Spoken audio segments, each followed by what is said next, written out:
I would just like to say that I am so, just off the bat, I'm so unbelievably unimpressed with these films as a whole. Like, I just found them to be okay, so this conversation that you and I were having about movies made circa 1999 and 2000, you cannot even place this, whatever this was that we watched in preparation for this episode, in like the same ballpark or on the same continent. And I feel like these big budget movies, the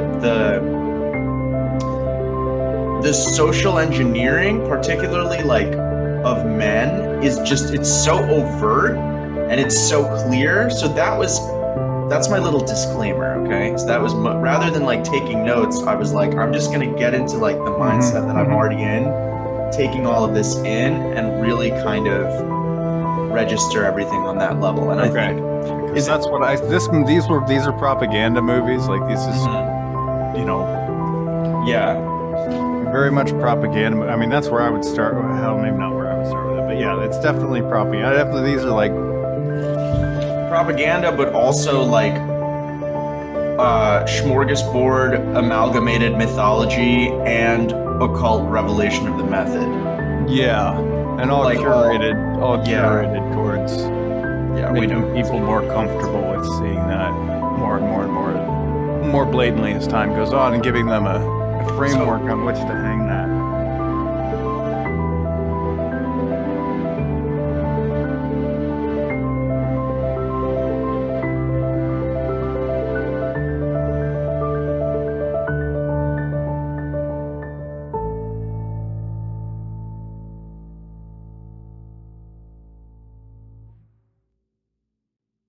So the way I see it, there's three categories of notes, or like things that we can start talking about in relation to these films. So I would say, well, or at least two. So, let's say three. Okay, so the first one, which is maybe the largest, I don't know, it depends. Just because this is an art podcast, I could see this being the most voluminous category, would be looking at it from the level of like symbolism and sort of mythological characters and parallels with known myths, and certainly I have a lot to say about that. And keep in mind, there's going to be overlap between these categories, obviously, but this is my breakdown. So we've got the symbolism, mythological, archetypal level of analysis. And then we have looking at it from the point of view of predictive programming and revealing future plans, or giving insight into the philosophy that, the people that control the movie making machine in Hollywood want to promote and sort of inculcate into people. So the first one is the mythological archetypal. The second one I'm lumping together like social engineering, predictive programming, and giving away, or let's say social engineering, predictive programming. Okay, look at that level. And then the third one would be either revealing things that have been done, like revealing things that are maybe in the past of our real life reality, and also giving clues and hints as to what's coming in the future of our reality. So those are my three main categories, right? You've got the symbolic, like kind of like run-of-the-mill Joseph Campbell-y approach, You've got the, what are they trying to mold us into on the level of, psychology and influencing, mass consciousness and molding and shaping our psyche and the way we see the world. And then what are they trying to cover their ass in terms of, cosmic law, by being like, by the way, we're going to wipe things out. So this is us telling you that whether you realize it or not. Yeah. So I would say just for that last one, just for like kind of to put a term with it, that's revisionist or provisional history. So it's either going back and saying, well, this thing, we actually did that. Don't tell anybody. Or, there might be things like that coming in the future. No, you never know. And so I would say that's revisionist and provisional, or provision history. So, just to put terminology on it. Cool. So, okay. So then, but yeah, that's yeah. I mean, that's good. It makes me. Those are the three categories. I make myself feel good when I can produce even a modicum of structure, because then I'm like, see. So then, yeah, I guess we could go chronologically. Another thing the reason, I'll just say this, the reason I brought up the timeline is I was thinking about how the feel of these movies is very much tied to the way the world felt at the time.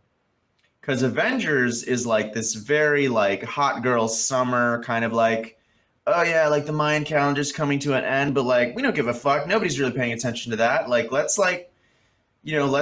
just party, and like they don't take the threat in the movie seriously until the very, very, very, very end. And even then they're kind of just like, whatever, like this is, oh yeah, some aliens are attacking New York City, like big deal, like this is Thursday. And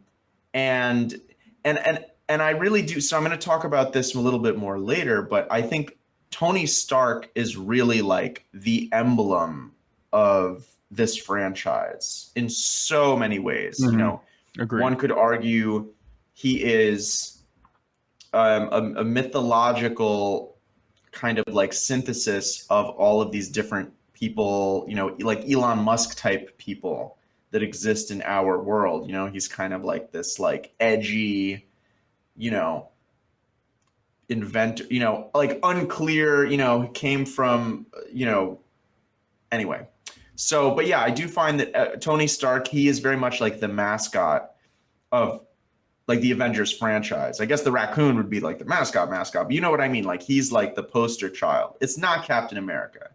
He's more like aloof. He's more stoic. Tony Stark is like, when he comes into the room, when he comes into the room, it's like he picks up the action, especially in that first Avengers movie. He's always doing that. He's a very big personality, Robert Downey Jr. So I was thinking about how his vibe and his persona is sort of emblematic of the feel and the emotional tone of each film, right? Because like in Iron Man, the first Iron Man, which is the very first film in all of this, and that's a really good movie. I fucking love that movie, Iron Man. Like I've watched it. Like that's just a good movie. I really like that movie. And in that movie, like he's at like maximum zero fucks given.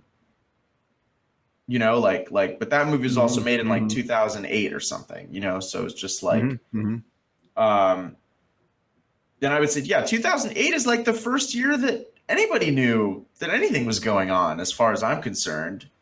It was sort of like, oh, the economy's crashed. I don't know. It was very like, it was still remote. And then as time went on, it's like that sinking, oh fuck feeling gradually washed over more people more completely. And so this is why I bring this up, is in 2012, it's very much, whether or not we're going to be invaded by like a fucking other, race like the Chitauri in real life, which I can't rule out, right?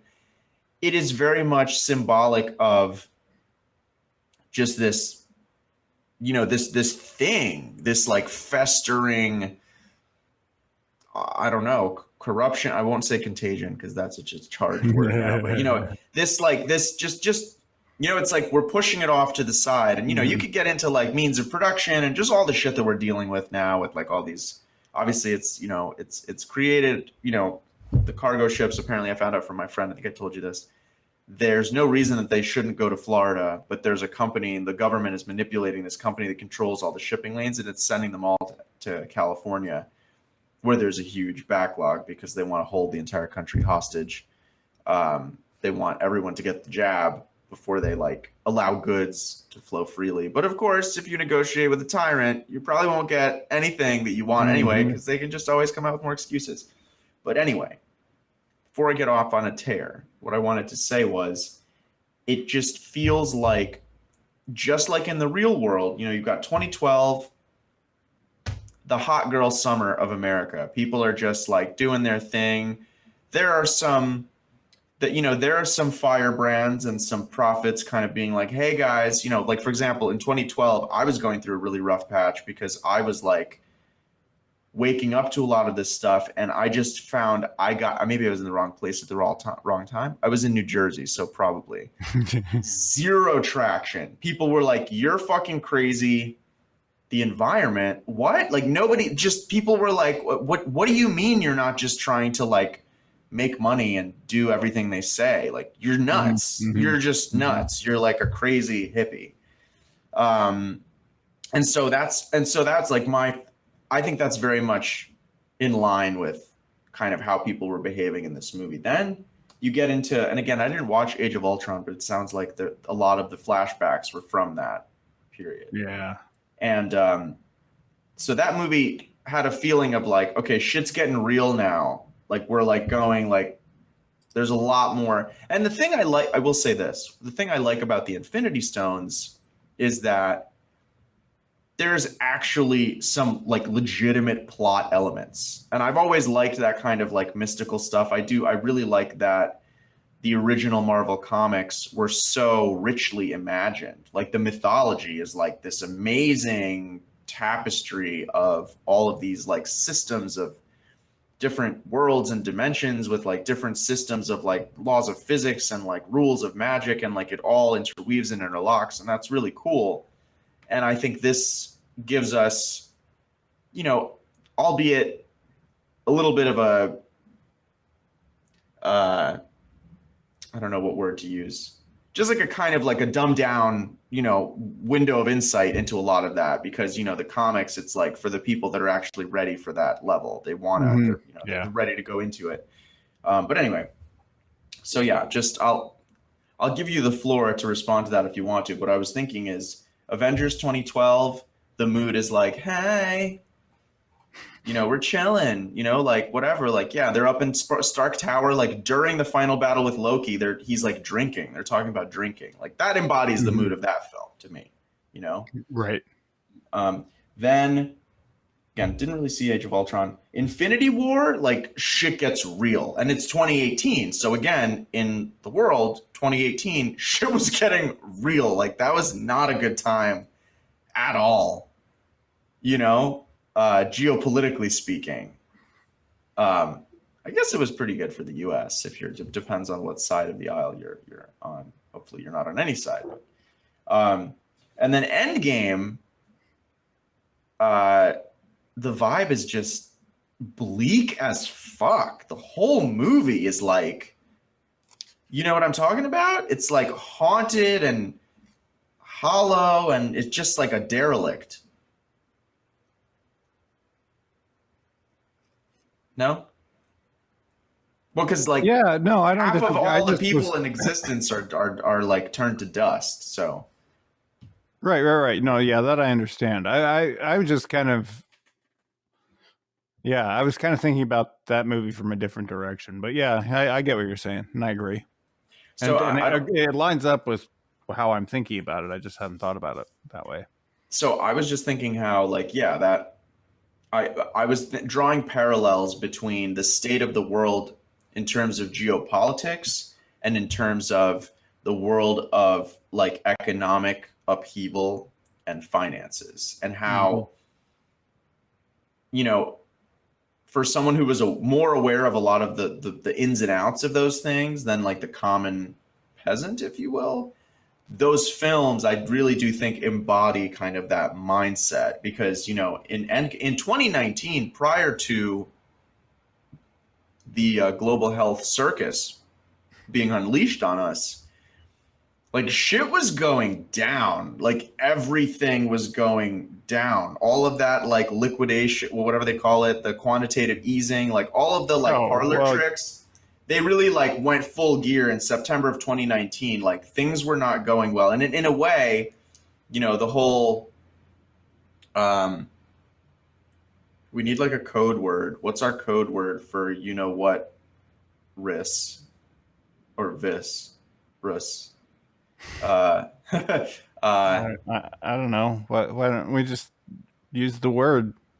Oh, you need a code word. Who cares? Okay, yeah, fuck it. I mean, I know what you're talking about, and if you need to put it in context so other people know what you're talking about, go for it. Let's just call it bovid, like a bovine. All right. I feel like because it created this herd mentality. Anyway, yeah, you know, I was gonna say I feel like bovid is, and I'm coining the term, and you know, bovid. I feel like that was they couldn't really do like a war. You know, whenever the economy's struggling, they're like, oh, we need a war. Because then they can just get rich at gunpoint. You know what I mean? Mm-hmm. It's like we can just, you know, you can really finagle that really easily. But this time, instead of a war, they just were like, oh, we're at war with, you know, it's just more and more abstract. It's like, we're at war with terrorism. We're at war with poverty. We're at war with drugs. Like now we're at war with disease itself. It's like the final degree of abstraction. And we can just like hijack all of this shit. And like, you know, now everyone just make masks. And I just think it was a very warlike economic play that was like, oh, fuck. We still haven't solved that overproduction problem. All we did was like create waves of successive financial crashes because we just couldn't help ourselves. And now, you know, it's all coming down. And so they just kind of unleashed this. But anyway, I just wanted to say that the mood of the films in and of themselves, I just thought that was an interesting thing to dive into. Yeah, I hadn't thought so much about, I mean, I really take to your point about the first movie being that way. And I think if I don't take to your point about the Infinity Wars and Endgame, man, it's probably because I wasn't paying attention to world events in 2018 and 2019. Right. So I can't really say I was either. It was so secondhand that I was just like, man, it's the same old fucking left wing, right wing, same bird shit. It's China, Russia, whoever it is, boogeyman of the day. And so, like, you know, I had coworkers, a lot of coworkers being Seattle, who listened to NPR, and they'd be like, "Oh, did you hear about China?" And I'd be like, "No." And they'd go, "Oh, China did this, that, and the other. What do you think?" Well, it sounds like somebody's just trying to, you know, rile people up a boogeyman to try and get their hand in your pocket for more defense money. Right. You know, what it's the same as the last fucking 15 times you asked me that question. It sounds like more of the same. So for me, it was, so to your point, I could see that being the case, but from my perspective, which was fairly jaded about even given to, you know, time of day about that, which, you know, it was where I was at the time. Yeah, so I see your point. It's just I probably didn't think of it because I didn't necessarily have that perspective of events at the time, so I wasn't thinking about it in those terms. But your point's taken, and it makes sense. I mean, just from a like down to go into the symbolic kind of underpinning. I mean, just symbolic aspects, and then even in the predictive programming, but like.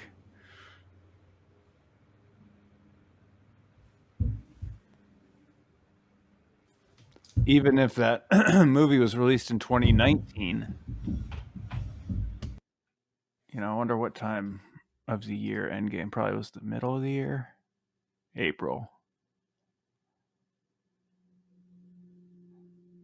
So April. So yeah, so Endgame was released, how about in 2019? Well, a year later, the streets were empty like half the world was gone.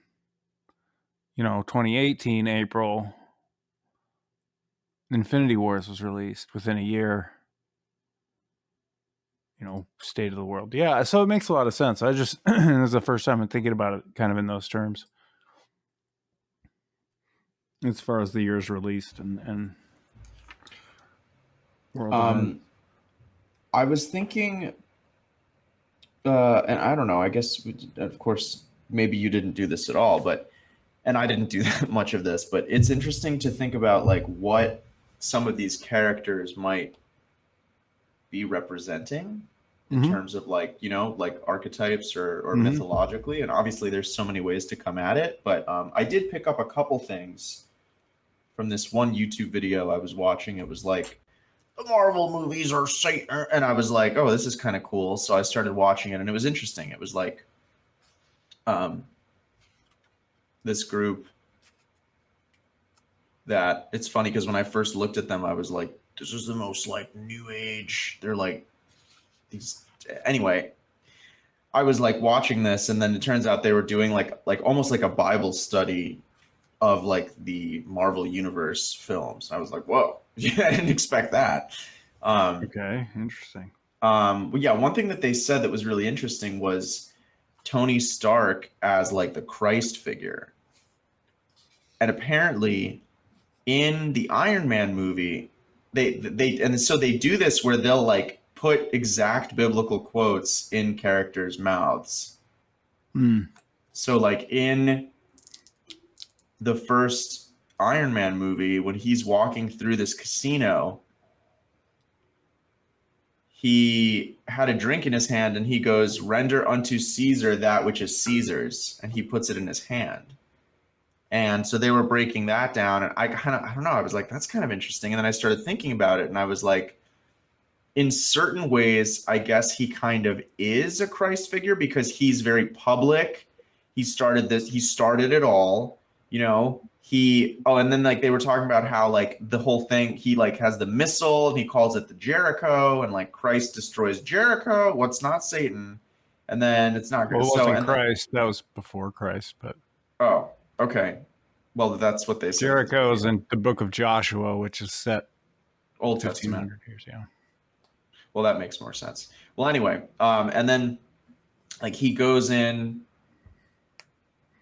he's in this cave, like when you've seen Iron Man, right? When he gets blown up and they like abduct him, he's like kept in this cave for like 40 days or something. So it's very like, and then he comes out, and so it's like very, I don't know if tongue in cheek is the right word, but it's, you know, it's like, it's there. And then the other thing I was thinking about is, spoiler alert, at the end, he sacrifices himself to save everybody by, you know, doing this thing. And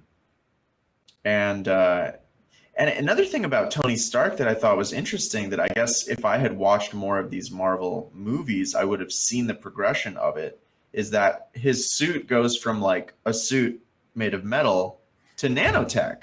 Like by the end, everything, that's why he's able to provide these suits that perfectly tailor to like Spider-Man, and he gives one to Pepper, and they just like reform. And so it's very much, you know, it feels like that slow leak or trickle of like technological disclosure of like, oh yeah, like this is new, aka we had this in like the mid 90s, and then we probably perfected it in the late 90s, and then, you know, it's so like, we'll put it in a movie then, and right, then eventually, and then it's like we disclose. The 20 teens and like the crazy mad scientist in the movie has it, you know, whereas like, you know, then get to 2021 and it's like, surprise, it's in you, you're full of it. Like it's yeah, it's the old enemy of the state.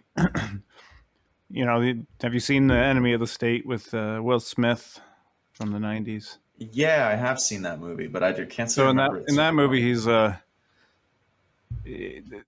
whole premise of the movie is there's like a NSA state, like a whole somebody watching all your phone calls and can tap into any camera anywhere. And this is like 1996 or 97. And it was very much like, oh, wow, it's crazy. Yeah, that crazy movie that the government can see everything that you're doing. And then within 5 or 8 years of that, it was just like, so the government's released that they've been watching what everybody's been doing for the last 20 years. And they want to do it more. Yeah, and now they're going to be doing it more. So, oh yeah, that's all right, I guess. And if Enemy of the State had a happy ending, then who cares? Right. we'll be fine. Yeah, it's interesting when you zoom out. It's like, yeah, oh shit, the government's doing all the things they showed us in what at the time seemed like a really over the top movie and more, but then they also just blew up a bunch of people so they could have an excuse to do it even more and like get it into law. So I don't know. I thought that was kind of interesting. Tony Stark as like the Christ figure. I don't know. What do you got for for category 1, if you will? Well, I like that concept of Tony Stark. I mean, I don't just like it. I think Tony Stark as the Christ figure is 100% spot on, particularly in the idea that you're looking at all of this as a modern pantheon, and in that respect, he's the technocratic Jesus. He died earthly death, but he's reborn of the machine and ultimately of the nanotech, and he integrates to the point where he's more than he could have ever been on his own, debatably, but I think that's what the movie would have you to think, that he's doing more with this hybridization, with this merging the machine, than he could have done alone, which... And really briefly, just to interject, it's really interesting that with him, you only ever see the good side of all of this stuff. Like there is no point is it like, oh, this technology is rebelling against me, or I can't handle it, or some capacity that I have is atrophying. The only thing that they show negatively maybe in Iron Man 2 or 1 is like, oh, like now I'm a big deal, so they can threaten my family or something like that. Where it's like the Spider-Man thing of like, oh, I can't be a person and a superhero, but that's just a theme. But yeah, like it's really a transhumanist social engineer's wet dream, because it's like, yeah, just integrate with technology, and like, you even if you're already super genius, you'll just be even more of a super genius, and you'll just be even more empowered. And the whole idea of he might be in jeopardy, the biggest problem is his family might be in jeopardy. Well, his family is only in jeopardy because people know his identity. The only reason that people know his identity is he said, okay, I'm going to tell you who Iron Man is. That was the inception of the I am Iron Man, Tony Stark. So he chose to do that. So, had he chose to remain completely separate from his human personage and his avatar, i.e. Iron Man, well, those people would have been safe. So what does that tell the audience? Well, that tells the audience that just blend in, just be the avatar all the time, and then your family will be safe because no one will know your real identity. So just blend into the Matrix as deeply as possible, and everyone around you will be safe. And just like live online. I think it's also interesting that Tony Stark is a walking paradox in so many ways, because he's supposed to be this tech genius. He really is very Elon Muskian, if you think about it, because it's like this. I would say Elon Musk is a lot more antisocial than Tony Stark by a factor of 10. Because when Elon Musk gives presentations, there's like a very... right, and that's why you create a character like Tony Stark, so that when people do see Elon Musk, they'll already have that association with heroic if awkward. And so they'll kind of, well, yeah, but, he's like Tony Stark cute, exactly. Not like, bumbling idiot. It humanizes him ahead of time. Yeah. Tony Stark is helping his public image. Right. William Downey is helping the public image of Elon Musk vis-a-vis Tony Stark, which I think is not surprising. All right, so category 1 is symbolism and mythology, yeah? Well, let's start then with the Avengers, because that starts out very much with like this huge, like the movie starts with a huge symbol, just symbolism. We're going to start the movie with symbolism. A blue tesseract, hypercube. So I don't know how much of the tetramorphism section of the Dictionary of Symbolism you would want to read, but I think it's like 2.5 pages or something. So we probably won't read it, but for more on the Tesseract from like a good source, Dictionary of Symbols, I think I have the second edition, page 337. Where is that? Is where the tetramorphs and tetramorphism entry is. And it's very long. But let me just, so here's the Tesseract idea in a nutshell. It's an illustration of the quaternary principle linked with the concept of situation, just as the ternary is connected with that of activity, 3 being activity, so that would have been in a previous entry, at which the intuitive sense, so illustration of the quaternary principle linked with the concept of situation and with the intuitive sense of spatial order. For example, in the Christian tetramorphs, they're symbols of the 4 symbols of the evangelists, Matthew, Mark, Luke, and John. Megalithic culture, remote antiquity, recreation, devour light, cosmos. When they formed the cosmos out of chaos, the gods, in order to safeguard that wit they had created, placed the lion on the central mountain and posted the 4 arches at the cardinal points to ensure that none might disrupt the cosmic order. And it goes on for several pages. But I think the main point is the Tesseract. I'm going to talk about the color symbolism of blue, but the Tesseract is the spatial reality, the 5 sense, 3D reality that we all think or are supposed to think is where it stops, you know?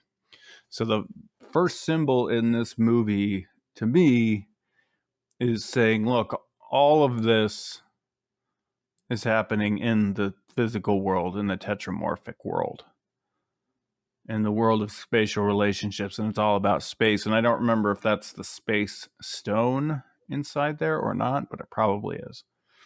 I believe so. Yeah, it would make sense. Makes a lot of sense because it opens up wormholes through space as well. Right, exactly. So we'll assume, although I could probably look it up, but I'm not going to, that's the space stone. But so we're talking about something happening within physical space,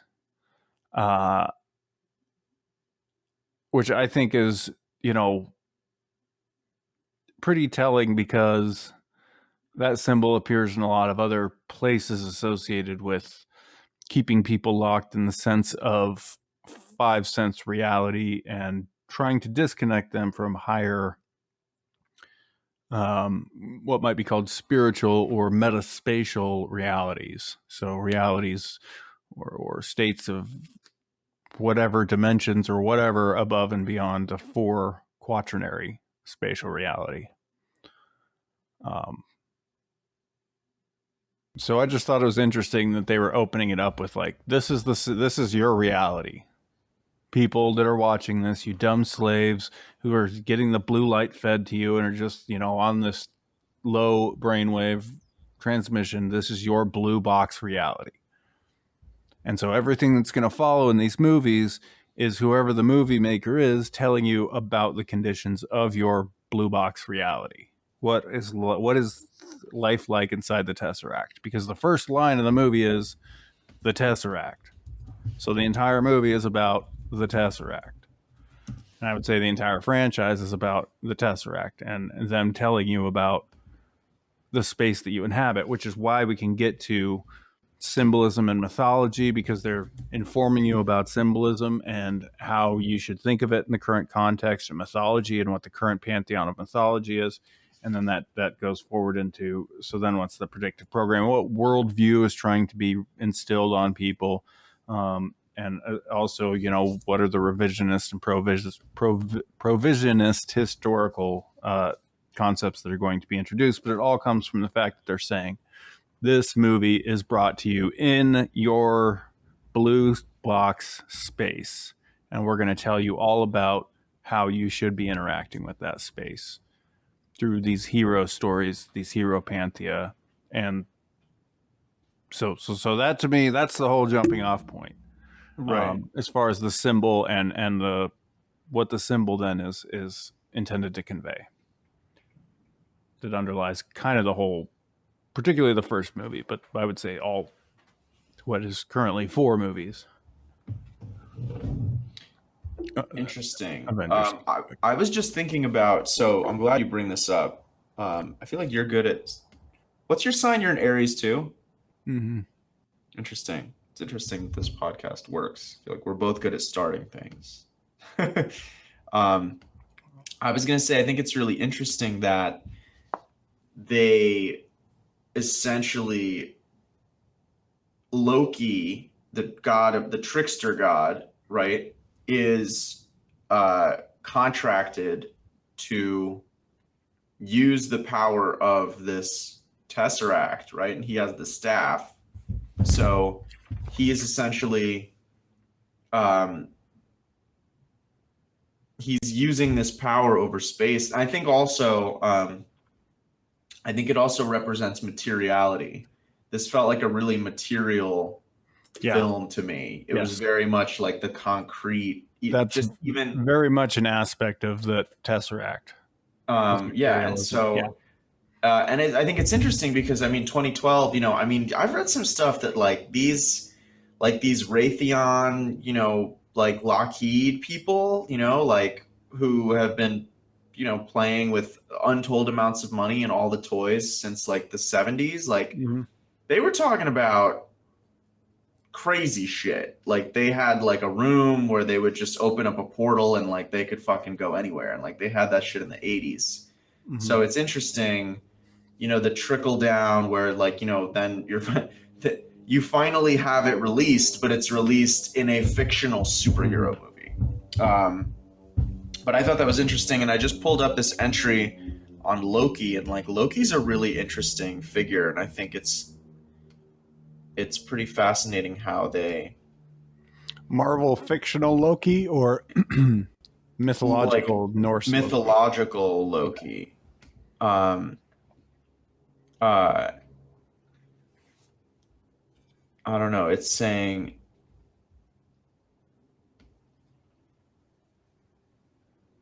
shape-shifting. I don't know. I just I think it's interesting that he's the one that they choose, right? They have weaponized this resentment essentially. And because I feel like Loki's like a jealous god. So I guess in that there's a little bit of foreshadowing, because I do feel that with sort of this seduction of like material and worldly things has allowed so many people to be weaponized against each other. Not to mention the financial system, just like the way, rather than, I don't know, I was watching Mark's documentary, so that really like hit home how like making people hyper focus on like what you have and identifying with like the material so much and comparing themselves to each other really reinforces and kind of like accentuates this like delusion that like authority is a real thing that makes sense, because they're afraid that if there's no overarching authority, then somebody might come and take some of their toys away. Do you know what I mean? That's, I don't know. I feel like, anyway, whatever. I don't necessarily have to bring that to this conversation. No. It's a good point to keep in mind, I think. Well, and I guess I just wanted to get your take on how would you say, if you feel compelled to speak on this, how would you feel that this version of Loki compares to the mythological Loki? Because they've certainly taken some liberties. Oh, yeah. I mean, of course they've taken some liberties. Well, I'd say it's not a bad simplification. I mean,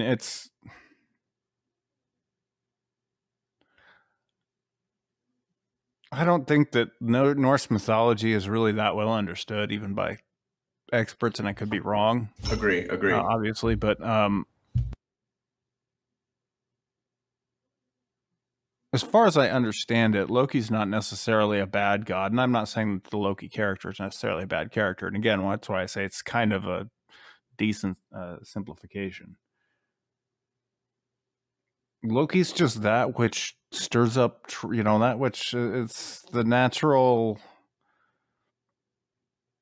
It's the Nephthys to the Isis. It's the yin to the yang, and every mythology's got one. Yeah, and It's not a. It's not. He's not a blindly malevolent entity, and yeah, he's just. Did you say jealous? He's and the character in the films, I would say, has some jealousy, issues, inferiority issues, which I don't know that the mythological Loki necessarily would have, but I don't really know. But again, that brother, resentment, little brother complex is a good convention, so I understand why they used it. And again, it's a simplification, but and I think if anything gets overlooked by the simplification, it's the fact that Loki's not, the god of mischief or the god of chaos even isn't necessarily a bad thing in the broadest context. And I think I'll get more into it in kind of the second topic. But I think Loki, amongst others, is a good allegory for the principle of chaos in the modern world, in the blue box material reality of that which is controlled in order to manipulate a response and have a problem or a solution be offered in. So the idea of Loki as the god of chaos, I think they're trying to put that in people's minds because they want people to think that chaos is just happening in the world. And thank goodness that there's some people there to help out when it does, as opposed to realizing that for the most part, a lot of the people that are there to help out when it happens are the people that created the chaos in the first place. Exactly. And I think at the end of the day, Loki is one of the more manipulated characters in the whole saga. So, and then, again, we'll get more into that one. It's also interesting. I'm glad you mentioned chaos because I don't know if you're familiar with God, I'm blanking out. Shoot. He was on the higher side chats. He's like this druid guy. Michael. Yeah, it sounds familiar, but I don't probably recognize the name, but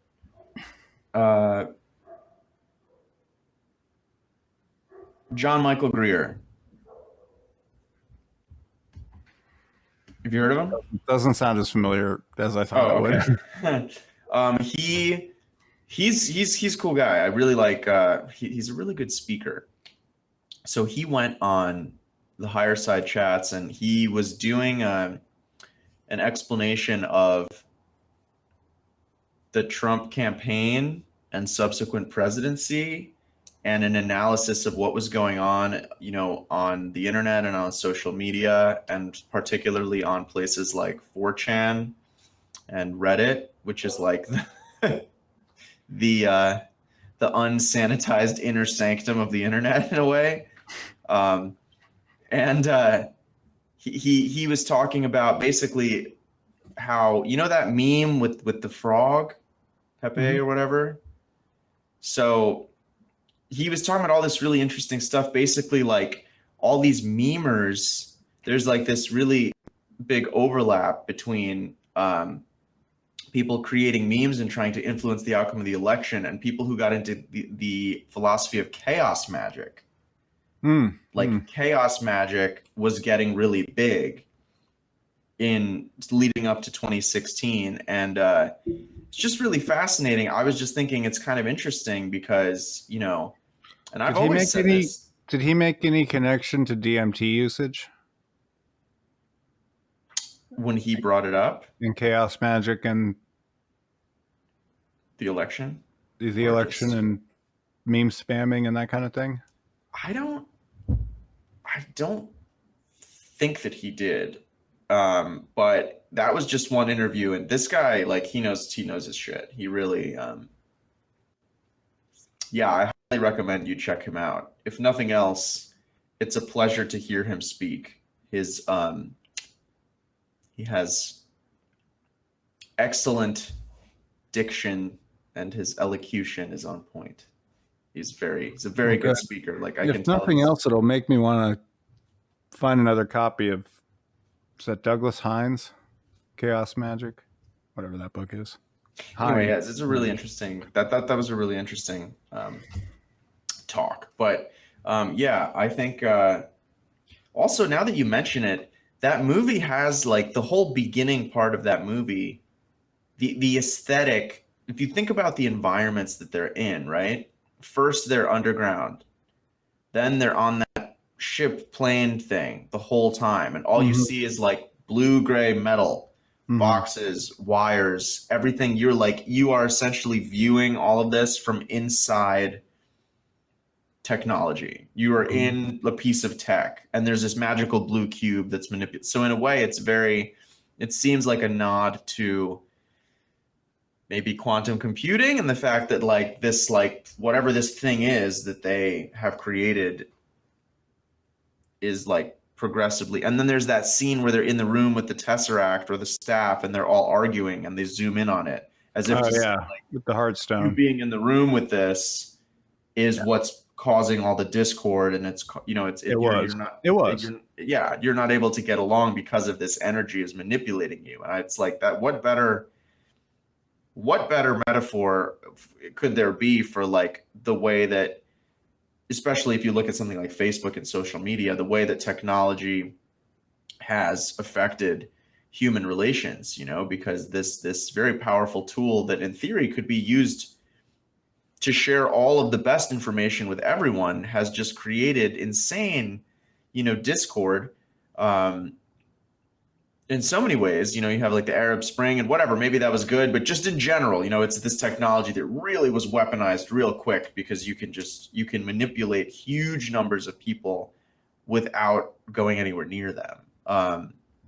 And so, yeah, I just wanted to say, I think it's interesting that, like there is that sort of nod to like, hey, yeah, these things that emit these blue light boxes, these like modern day scrying mirrors are manipulating the fuck out of you, and they're fighting over this, this Tesseract. Right. And so the Tesseract is the space stone, and inside the scythe or whatever that thing was the green, either Heartstone or Soulstone. I can't remember which one it was. Wait, really? No, hold on. I thought. Wait, really? Because Loki steals the Tesseract, but they retain the thing. The spirit thing? At the beginning, they lose the Tesseract, but they end up with then the first thing they get back before they get the Tesseract back is they get back they get Loki, but the Tesseract's gone, but they have the green thing in the thing. So I think they were both blue. That one was green. Because that was the soul, is the heart. That's why it was affecting all of them emotionally. So it was the heart chakra, stone, heart, or time, or whichever it was. Yeah. Because the space stone was in the Tesseract, but the heart stone or whatever was in the. Oh, it's the Mind Stone. Excuse me. It's the Mind Stone that's in the scepter. Wait, yeah, because he's controlling their minds. My bad. But that doesn't make sense because the Mind Stone. Oh, wait.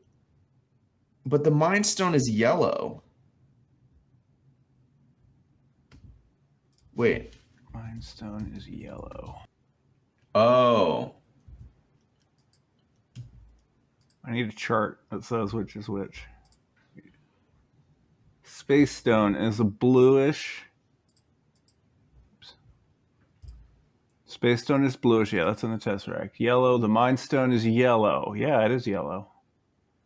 But the scepter was green, wasn't it? It was blue. It is blue. Why is it blue? Probably, I'll tell you why it's blue. It's interacting with the Tesseract. It's the easiest catch-all answer. It's because it's emitting gamma radiation. That's the answer for everything in these movies, by the way. It's like, oh, well, look at some science. Sciencey. What's the answer? Well, it's emitting a lot of gamma radiation. Well, let's get Bruce Banner in, and then they just solve it, and then they move on. There's a lot of those things in these movies. Just conventions, plot conventions. Yeah, so I don't know why it was blue, and I don't really care. Yeah. Let's move on. So, do you have anything else from what else do we got for the first movie from any of that category? Oh, there was a few. I think I had the most, probably the most. I think I took as many notes on the first movie as I did on the second, third movie combined, which is to say, like 10 ideas that I just jotted down. Most of which are, some of which are kind of useless, but so other symbol stuff that I thought. So very early scene, they're going to, so the Tesseract machine thing is acting up, and they're going to look at it. And, Hawkeye is supposed to be overlooking things, and they say,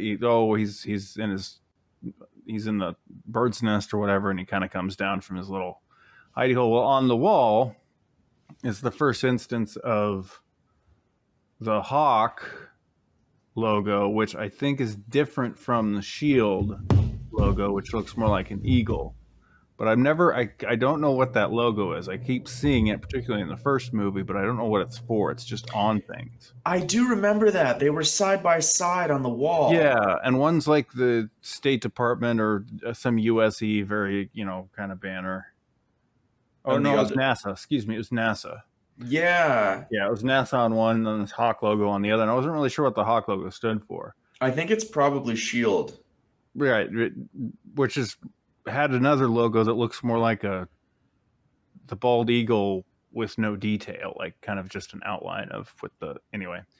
Maybe the hawk looks slightly different. So I don't know. It might be the same thing. It might have just looked different. But the point is, it was the NASA logo next to the hawk logo, which made me go snake and hawk, which to put a snake and a hawk snake and the eagle next to each other, or snake and an eagle, is an interesting reference to the gods. But you only know but that's the thing, it's an inside joke, because you only know that NASA is a snake if you understand about NASA and what NASA in Hebrew means, and what the logo of NASA actually is, which is a snake tongue, etc. So that was a little like, oh, okay, so we're in the world of NASA right now, where they're lying to us and telling us the story about eagles eating snakes and becoming snakes and whatnot. So something I saw was interesting on the computers all throughout that lab, where Sun Oracle, the company Sun Oracle, which I don't think is really around anymore, but I just thought it was interesting. They picked that company to put on the computers, Sun Oracle, and why they had all the computer servers in the same room didn't make sense. So like, you would want the servers in another room from all that machinery, because if something went wrong electromagnetically, you fry all the servers, you lose all your data. So you'd want the servers in another room. But instead, they had the servers in the same room. And I think it was so they could say they're Sun Oracle servers, because they wanted to have Sun Oracle's wording, symbolism, logos in that scene for some reason. So I thought that was interesting. So going back to Loki, now this kind of goes forward a little bit into predictive programming, but he has a speech early on in the first movie where he was telling people that they should be free from freedom. Right. When they accept that in their heart, they'll find peace. Yeah, he says that freedom is a great delusion. Yeah.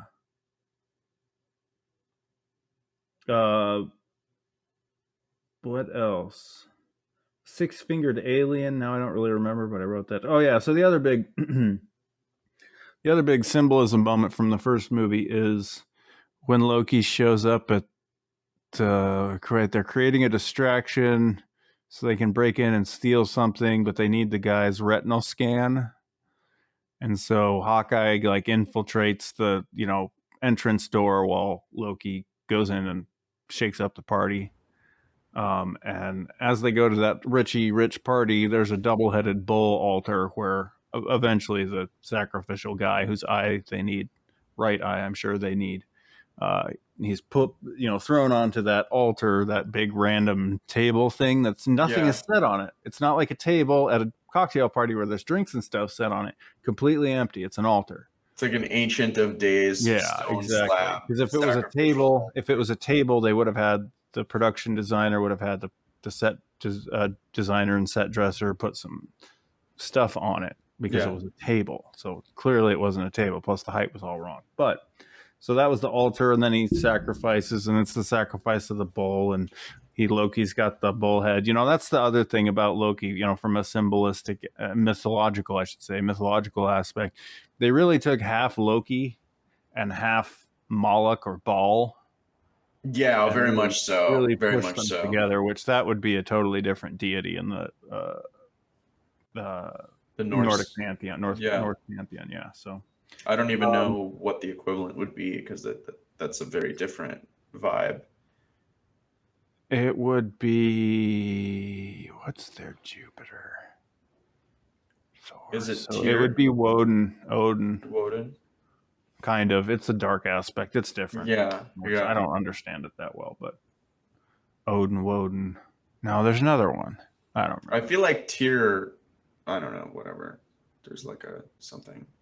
There's some. Yeah, it's been too long. But but go on. I think that was about it for the first kind of thing, and not okay. So if I 6 Fingers Aliens, oh yeah, the old Jewish guy. There's always men like you, and then of course he's saved by the American doing the whole. And this is one of the things that we'll talk about, particularly in the next section. But when Loki's intimidating all these people and telling them to bow down to him, and this old stereotypical Jewish guy stands up and says, "There will always be one like you," and then he goes, he's gonna kill him, and then Captain America saves him, and the whole Jews were in trouble from bad guys, but fortunately America comes in at the last minute and saves them, and that what a silly convention that was. But right, and presumably this guy was like a Holocaust survivor or something. Implicitly, definitely. And then my last takeaway from this movie, and maybe kind of something that I would really take forward to all these movies as I watched them, and I'm glad I did. There's that initial scene where Tony Stark's coming back to, they've just done something. He's made Stark Tower energy independent or whatever. And he's coming back to celebrate with Pepper. And he makes a crack about 12%. He's 12% excited or something. Or he was 12% listening. He makes a crack, and then they're, bantering back and forth. And he says, "I'm going to pay later for that 12%. Or I'm going to pay later. I will be paying in some subtle way for that 12% crack or remark." And she says to him, "It's not going to be that subtle." Which for me, that's the whole, if you want to understand how you should watch these movies in one line, that's the line. It's not going to be that subtle. Right. So that was my takeaway from this movie. And then all going forward was this is not going to be that subtle, basically. I was just thinking about, I don't know what else and by the way, we can jump between the three categories. It's just, I just wanted to establish some. Well, that was mostly what I had on symbolism, though, because the other movies, I kind of just had ideas, a couple ideas. Right. 2, 3. Barely. So yeah, I just wanted to get some of those, saying that to say I kind of brought up, particularly with the Tesseract and tetramorphism, the NASA snake and hawk logo, and kind of some things oh yeah, okay, but those are kind of subtle, right? You'd only people with a copy of Surlo would think about those. And that's why I wanted to say, look, it's not going to be that subtle. They're even telling you that it's not going to be that subtle, right? So now when we get into some what I think are much bigger, broader topics, like keep in mind that, yeah, those might be subtle looking things in those little symbols that I brought up. But now when we go on to the predictive programming and the historicity,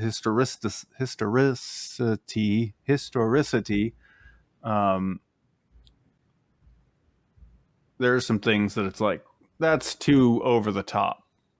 Like that can't, that's no, there's no way. But my contention is it's not going to actually be that subtle. So when it's like, no, that's just that's too obvious. Well, yeah, they're telling you it's not going to be that subtle. So that's kind of why I wanted to segue with that. Cool. Yeah, I kind of, to be honest, I kind of blitzed through Avengers because I have seen it like several. It turns out I have seen it several times in the past. I just didn't know it was that movie. Mm-hmm. Yeah, so I kind of like didn't. I didn't read in too much into that one. But I'm sure.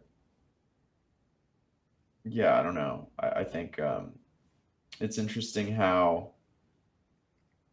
So I'm jumping ahead a little bit, but please. When they go back in time, as they're discussing like their plan for getting the Tesseract from 2012, they're like, oh yeah, well, where was the Tesseract? Oh, it was we gave it over to Shield, and then he's like, which was Hydra, but we didn't know that yet.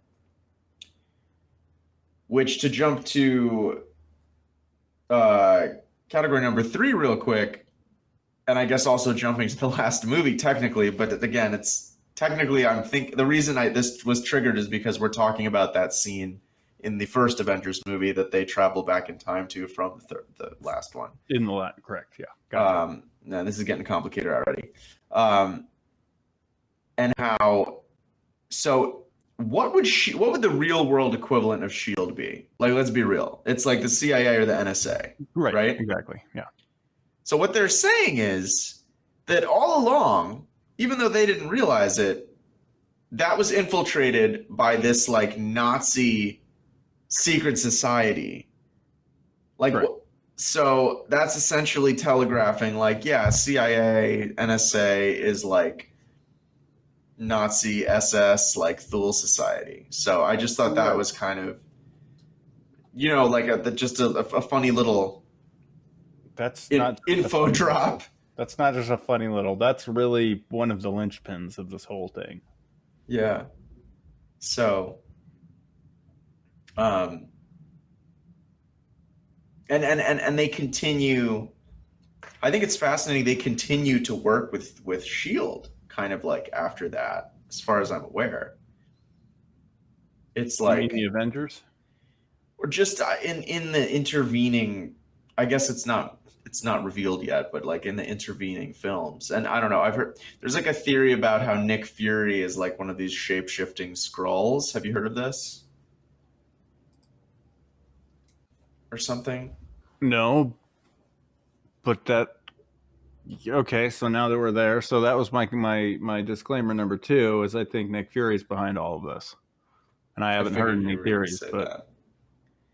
Yeah, because he's always like, he seems most plausible. And to me, the big like moment was the end of Endgame, when he hadn't been in the movie at all, and then they're like it's like some pastoral where everybody's there and everybody's seeing each other and they're scanning across and they're like, oh, it was a wedding, somebody's wedding, and they're like panning through the crowd, and it's like, oh, here are the big name celebrities, and here are like the backbench, all stars, and oh, here's the third and fourth character party, and then last person, we pan up to this wraparound balcony, or not balcony, but patio wraparound deck on the house, and we go up to the door, and it pans to the left, and the last thing you see is Nick Fury, and then looking shady as hell. Yeah, just standing there looking like, yes, everything is going according to plan. Like, yes, good.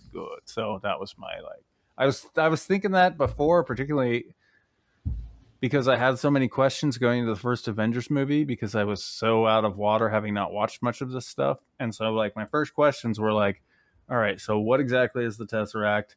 What are they doing with it? Why is Nick Fury in charge of it? Blah, blah, blah. And so, like, asking just these questions, which most of them got answered with just like, as you get more information about, oh, yeah, I remember this from that and this from the other. But as time went on, many of my questions got answered. The only ones that didn't get answered and, in fact, got more questionable were the questions pertaining to Nick Fury, because he doesn't make sense. Right. Yeah, there's a lot of theories about him. He's just a shady character. Yeah. In every sense. And the big question for me is why, and I think this is intentional, and so when you said the shapeshifter thing, it made some sense, but why did they change Nick Fury from a white guy in the comic books to a black guy in the movies? There has to be a reason for that. And the reason is not because Samuel L. Jackson agreed to it. They would not have approached somebody like Samuel L. Jackson if they weren't definitely thinking in that direction already. Why would they do that? That means something. I mean, I think it could definitely. I don't know. I guess in my mind, because he's the boss. So, like, making the boss a black guy is like totally, so that they can be like, see, everything's great in the world. Right. The boss is a black guy. Right. In a well, Marvel movie. So then they should have made Captain America a black guy, or they could have. That would have been too scandalous, because I feel like, who would have cared? I'm just saying, because Captain America has like a backstory where like he was in this project in the 50s. Although I guess they would have experimented on. And I mean, they could have made him a Tuskegee Airman. Brave Tuskegee Airman. Well, I guess that it depends how woke they want to go. Well, yeah, and that's why I'm saying it's not about woke or not. They chose that particular character for a reason. I don't think it was woke. I think it was. Do you think it has to do with like other like? I mean, do you think they typecast Samuel L. Jackson because of the general sort of vibe that he's accumulated as an actor from other work that he's done? Because I feel like he's kind of a shadowy, enigmatic actor that they use a lot for that type of stuff. I agree. I don't know, I'm just, I agree. I think at the same time they have tried to portray the Nick character as kind of paternal. Yeah, I agree with that. Which, it's not a contradiction, but is interesting.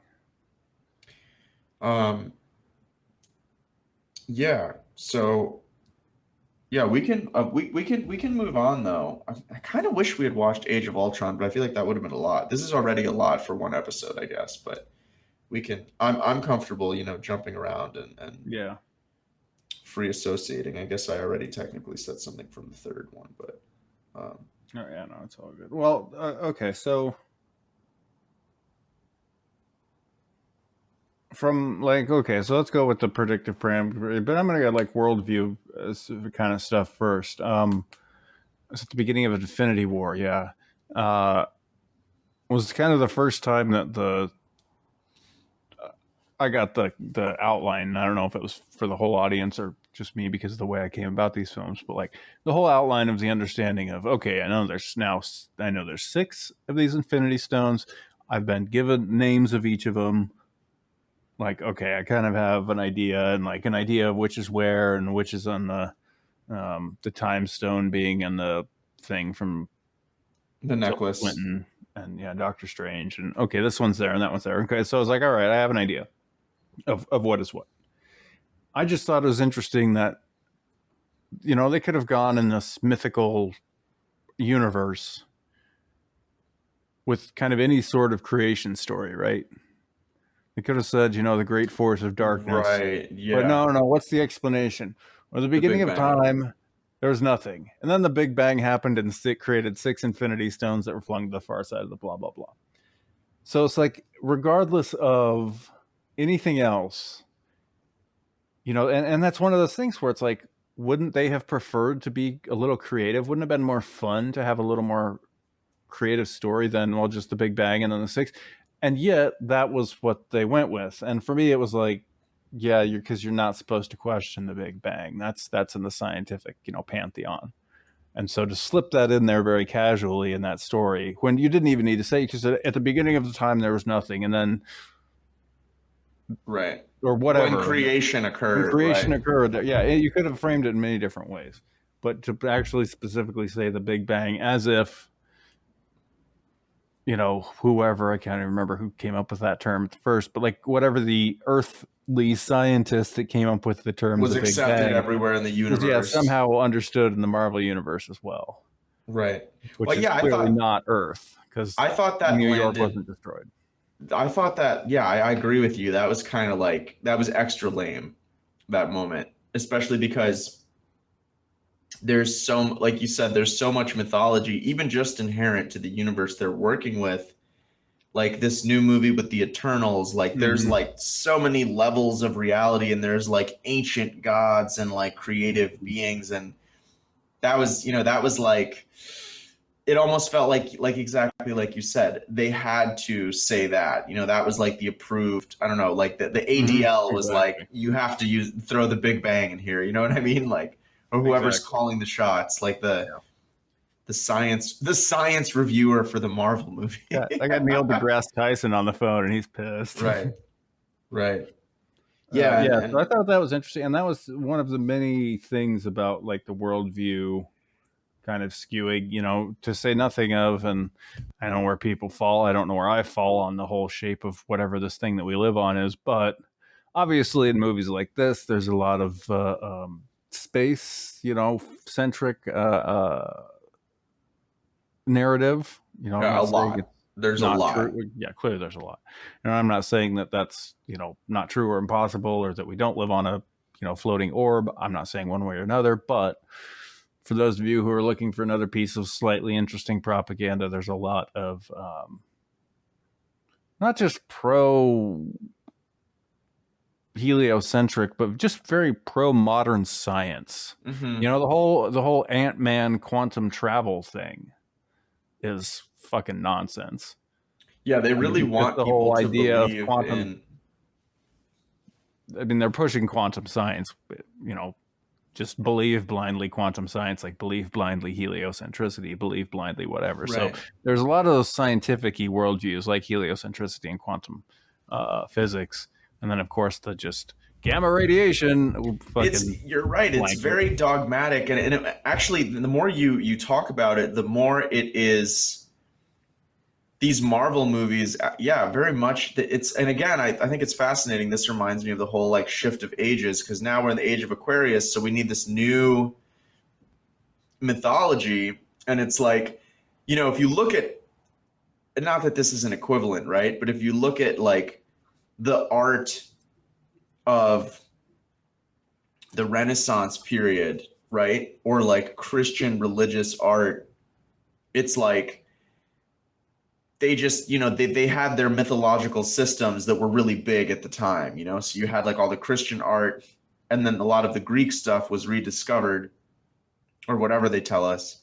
And then you have like, so those are the two dominant artistic and mythological motifs that sort of, for like 1,000 years, it's like painters are like, okay, here's like this scene, this biblical scene. So there's a ton of biblical stuff, and it's taken for granted that that is what art is going to depict. It's like, well, of course this happened, this was, this is important enough that like, we're going to keep, like, these are the scenes that are just going to keep being recreated, whether it was, the more Renaissance-y kind of like Greek, or even the Greek, stylistically Greek, depictions of biblical scenes that were so kind of all the rage in the Renaissance. But you had a blending. But yeah, so it's interesting that like, the mythology that's big at the time is really glorified by the art that sort of is carrying that, that torch or that baton. And now that's how like the mythology that's really big at the time, like you said, is it's like the Big Bang and science and NASA and space. And it's like this like very, they're trying just a little bit, or maybe a lot too hard, to make it like a given and make it very sexy. Like in the last Avengers movie, they're like, who here hasn't been to space? And they're like this, and it's like this like whole thing, and yeah, it's really interesting. They really want you to take for granted that like we are on a spinning ball and space exists. And I think it's really interesting because again, whatever shape, I don't know, I don't for the purposes of this little rant, I don't care if the world is shaped like a dodecahedron or a cactus or a fucking dildo for that matter. This fixation on we live on a ball with water stuck to it that's spinning at thousands of miles an hour in one direction, and then we're spinning around the sun, and the sun is spinning in a binary system with Sirius, and we're just whirling like this whirling dervish or this gyroscope through the galaxy, and it's like, but we don't have any evidence of any of that. Like from our perspective, just like we don't have any evidence of Bovid other than like the TV and like, yeah, this week my grandma got sick. Like she gets sick every winter, or maybe it seemed a little worse, and maybe there is something. I'll add quantum mechanics to that as well. Right. And it's like these, like the impossibly large and space and mysterious unknown, whatever.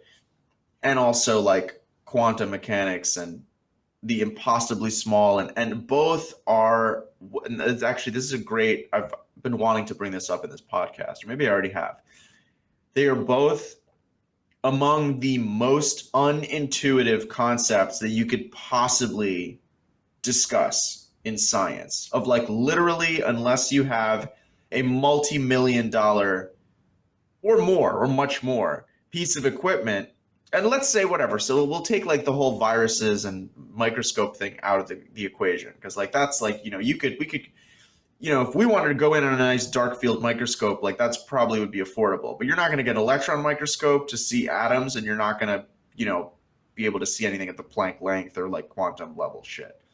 And you're not, very likely going to be able to take like a Hubble, anything like that. So that's beyond the reach or the scope of the common sort of, enthusiast. And I just think it's interesting, because again, it's like back in the day, they're like, well, this stuff with Christ, like it really happened. It definitely happened. It really, really, totally happened, guys. Look. Just look up, look around. You're fucking surrounded by it. We've literally painted you into a corner with this myth, and it's all around you, and it's beautiful, and it's tragic, and we've got the heaven and the hell, and it's like it's just ensconcing you.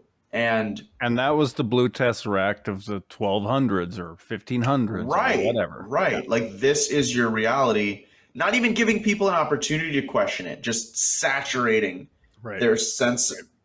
Apparatus with it's like, and the key is doing it from a very young age, which is why I think it's really smart that they're doing this in superhero movies. Because that's why I'm so interested in the Pixar and the DreamWorks movies. Right, exactly. It's the programming of the children, because who doesn't like, when I was a kid, I fucking loved that shit.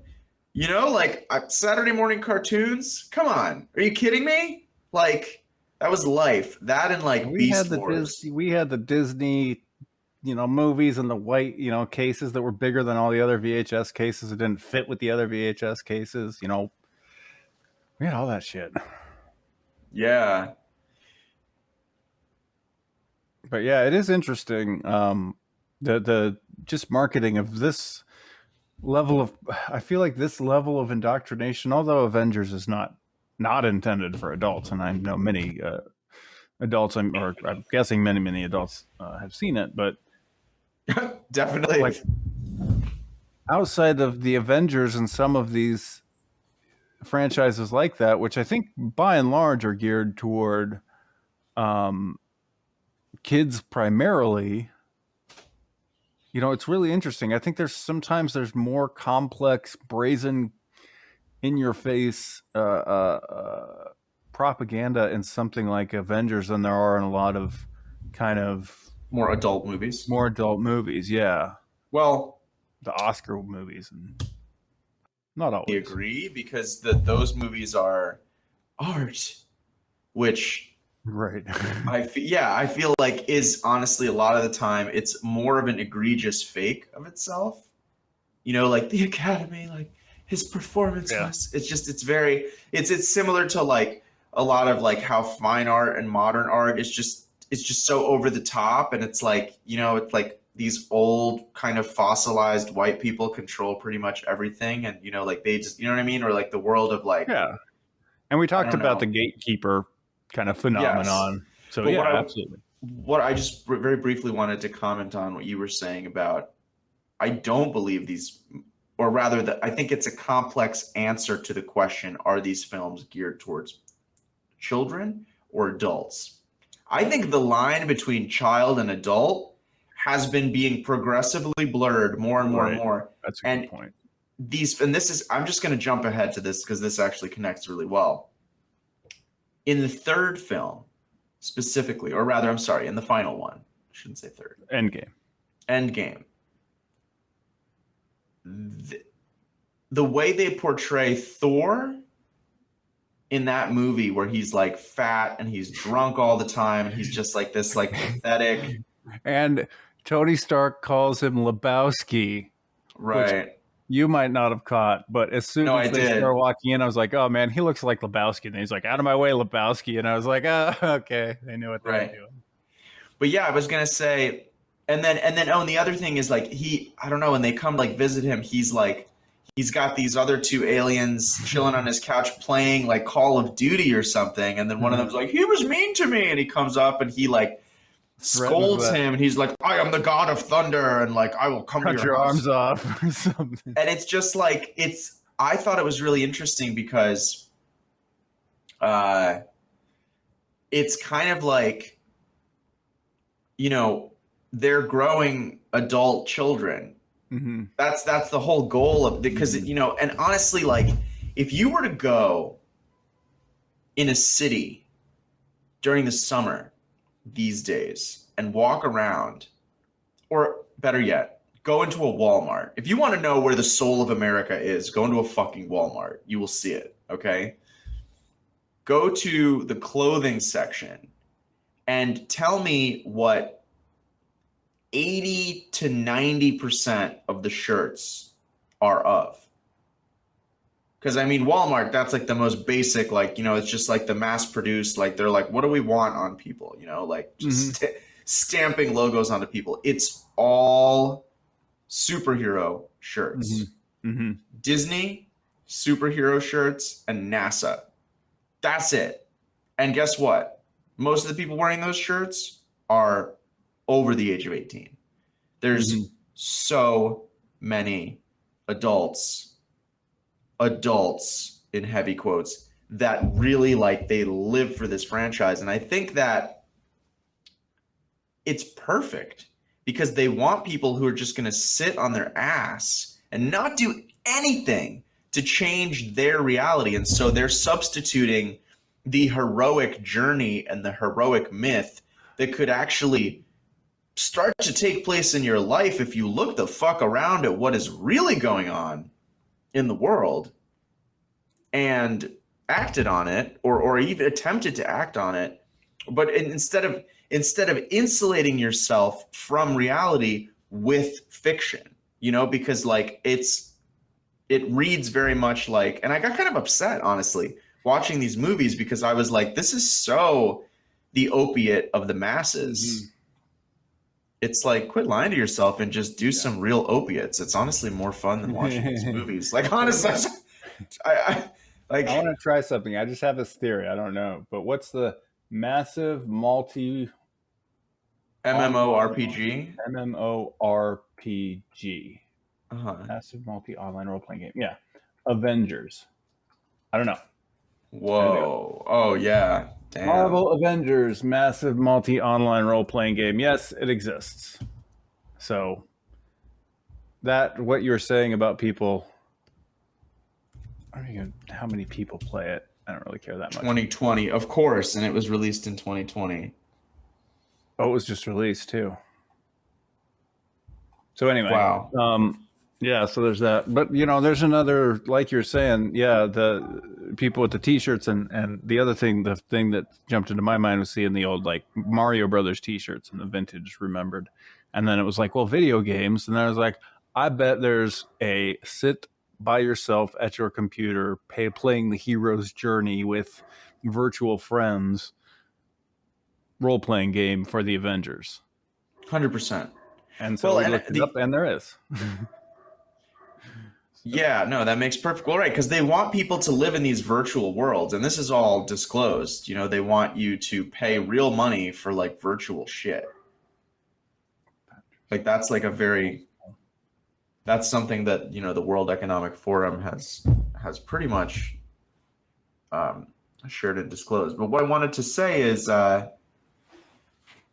I felt like in Endgame, there was this running theme the whole movie that was essentially like the death of the hero, like really killing the hero, humiliating the hero, the grief of the hero. Like it was basically like, look, being a hero blows. Like you die, you peak, and then you like start drinking beer and you get fat and pathetic, or everyone you love dies, or like, you know, you fail in your quest, and people hold against you. It's like you see all of the bad parts of, you know, of trying to actually do something heroic. And I think it's designed to make people just kind of totally disengaged from that idea of like, especially men. Like, let's be real. I'm talking about men. It's like, can I be heroic? It's like, no, you can't be heroic. Like, look at your hero Thor. Like, even he's like fat and drinking beer. Like, you should be doing that. Just relax.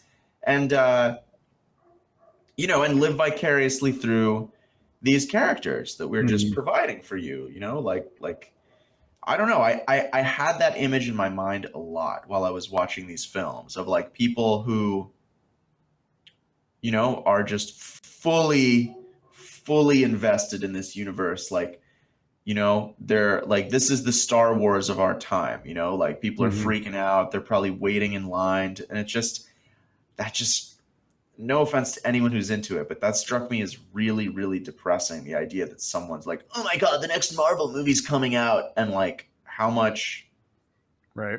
Like, are you even comfortable talking about what's really going on in the real world? Or are you very likely one of those people on social media that's like, I can't post about that. People will think I'm weird. They might think I'm a conspiracy theorist if I mention anything, if I mention that massive numbers of people are being fucking murdered, like, you know what I mean?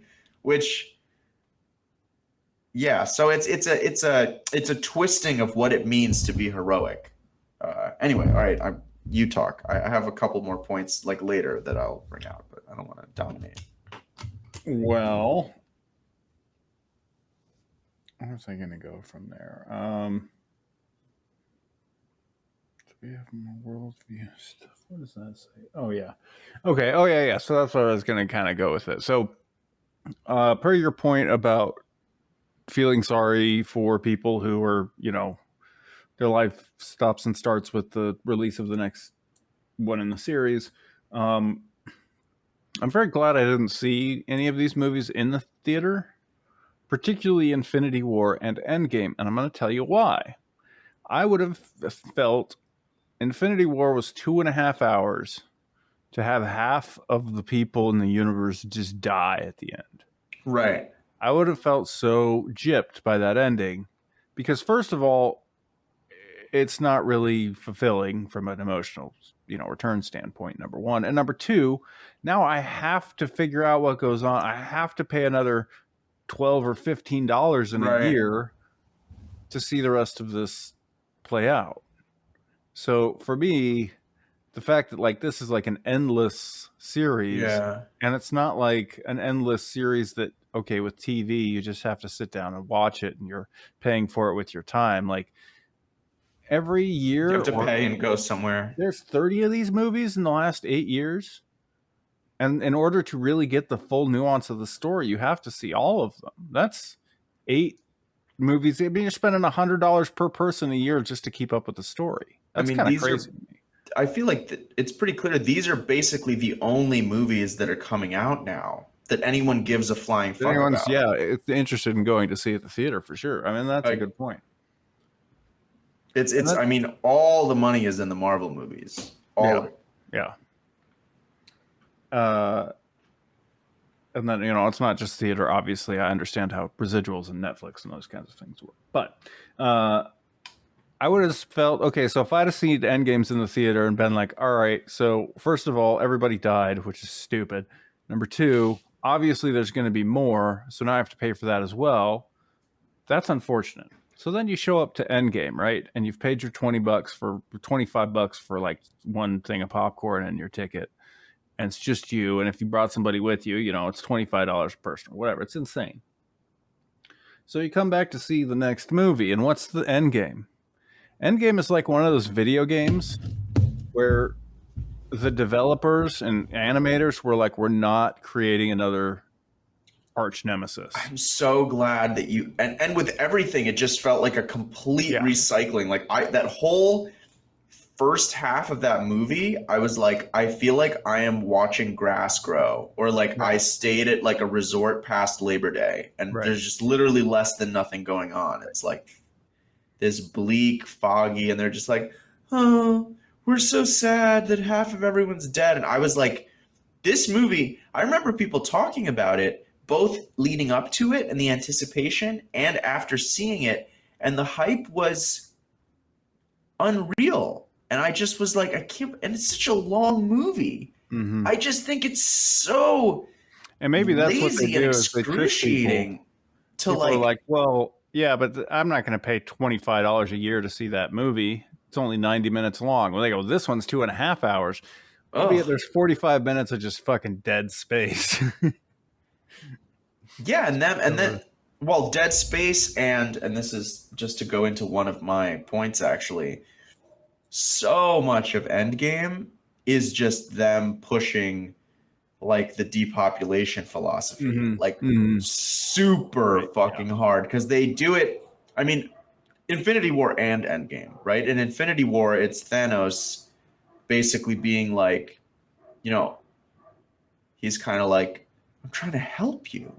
Trying to help everyone. He's like, I came from a crowded world with too many mouths to feed. Like everyone is Bill Gates' mouthpiece in these movies, honestly. It's and he's like, or him specifically, very much so. He's like, and I tried to warn them. I tried to warn them that you know what I mean? That we were overpopulated and not enough resources. Thanos is Soros. Yes. Yeah.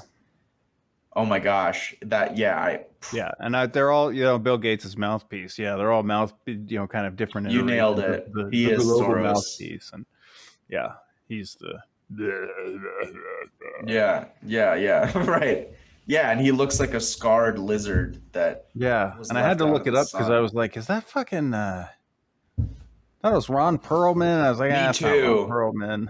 I thought it was Ron. Who is that guy? Maybe it's Michael. It's not Michael Chiklis. And finally, I looked it up. It was the Brolin, Charles Brolin, one of the Brolins. So I don't remember. I thought it was really interesting how they were really playing that up. Like he was like, people were like, "How could you be so cruel?" And he was like, "This is the only way." Mm-hmm. It was very much like this sort of, the elite kind of giving their little elevator pitch, if you will, this is the only way. And then also, Captain America or Steve Rogers, whatever, in the third movie, all the actors looked really old in Infinity War. I don't know if they were supposed to look haggard, if that was like the makeup, I guess. Yeah, I didn't realize for until minute number 40, I was like, oh, that beardy guy's Captain America in this one. Right. I totally missed that. They're all kind of like it's a random guy in a beard that's fighting the bad guys. I was like, I don't know, I'll figure it out. I was like, oh shit, that's the Captain America grew a beard. Oh. So yeah, he comes in while what's her name is grieving and sobbing, Natasha, right? Mm. And he goes, they just slip this right in there. He goes, well, I was driving down the bridge. I was going over the bridge today, and I saw whales. Yeah. In the river or whatever. And she goes, in the Hudson? And he goes, well, fewer people, less boats, cleaner water. Whales in the Hudson. And she goes, if you're about to tell me to look on the bright side of this, I swear, like they make like a quirky little fun, cute moment out of it where, they're like, well, look on the bright. If half of everyone ceases to exist, there might be whales in the Hudson again, fewer people, cleaner water. It's like, which would be it's like great because almost like people could go there and look at them. Oh, except there won't be any people to go there and look at them. it's like a commercial that's fully inside of a movie. Like it's a commercial for the New World Order that's just like, hey, it's like, why the long face? Now you can enjoy all of these things, even though you really can't because you're crammed into a fucking smart city. But this is how we're going to sell it to you, So I thought that was really interesting. And just Thanos' whole philosophy. And also, I just made a little note that it's this idea that, like, Thanos is like this extremely powerful being and that he doesn't have to follow the same rules as everyone else, which is exactly how they want us to view them as, like, even if we do learn about natural law, which of course I think is a long way away, everybody learning about natural law. I mean, I think, we can all do our part, yada, yada. That's my little disclaimer for that. But even if people did learn about it, they have that little reservation, where it's like, well, we're part of the real greater good. Like we have more knowledge and insight and willpower and determination than you weak-minded, and breeder peasant stock. We have the. So anyway, so go ahead. No, it goes right back to the it's not that subtle. Thing. It's not going to be that subtle. So right. Thanos is talking about. It's in Infinity Wars. I think it's in maybe the first, near the end of the first third, beginning of the second third, somewhere in there. But he's talking to somebody about mastering reality. Like, he's come to learn that reality needs to be mastered. Thanos? Yeah. And that the universe needs correction, that somebody needs to act as the corrective agent for the universe. And yeah, that's exactly, and so I had those were a couple of the kind of main notes from InfoWars, Infinity Wars, not InfoWars. Thanos was Bill Hicks.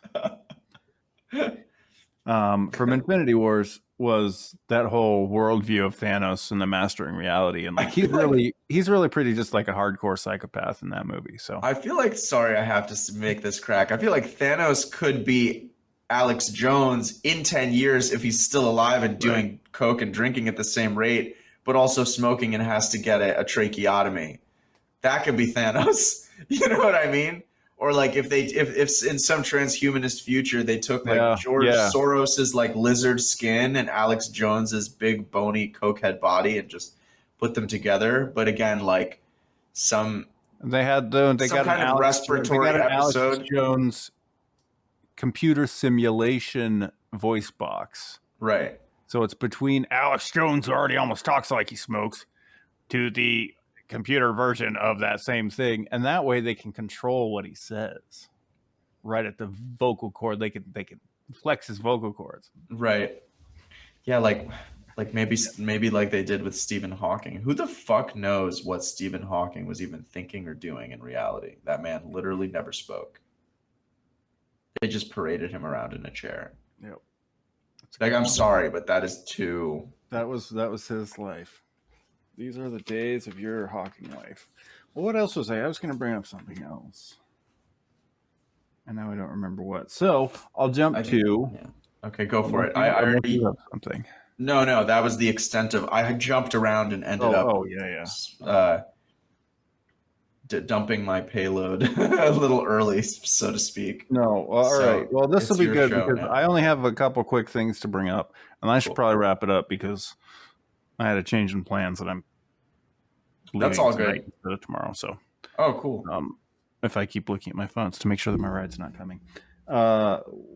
Anyway, so yeah, I have a couple things. It's not like we need to wrap it up like right now, but I'm cool with whatever. I got a couple of ideas that we might take some time to expand on. So which should we go for first? They're kind of related. They kind of end up being interconnected. So maybe we'll start with, since we kind of touched on it, I feel like this Marvel universe And I don't know how much you know. Maybe I should bring about it this way. So I'm going to start talking about the Marvel Universe and its mythology / propaganda and how it ties or has some similarities to the Nazi propaganda of the Third Reich.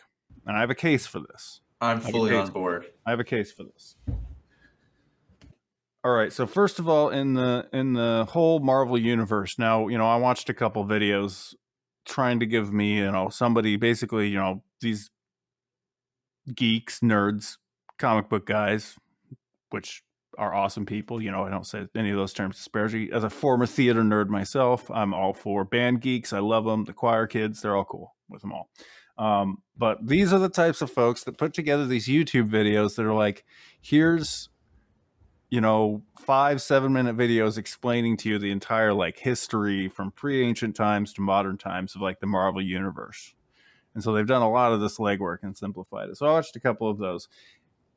The whole history around the Marvel universe in and around really from the early 1900s, particularly in the Second World War and then the immediate post-war period, the 50s and 60s, it's really interesting. And I think it's interesting that Captain America is such a central figure and his story is so central to World War II and Nazi technology and yada, yada.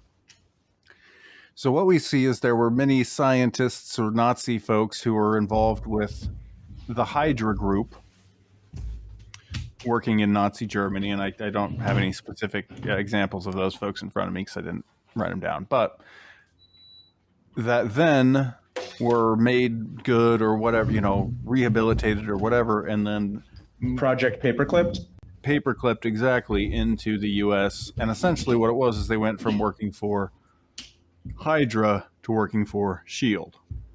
So there's very much a Project Paperclip, and I think they even talk about Project Paperclip at some point. They at least mentioned it by name in one of the videos.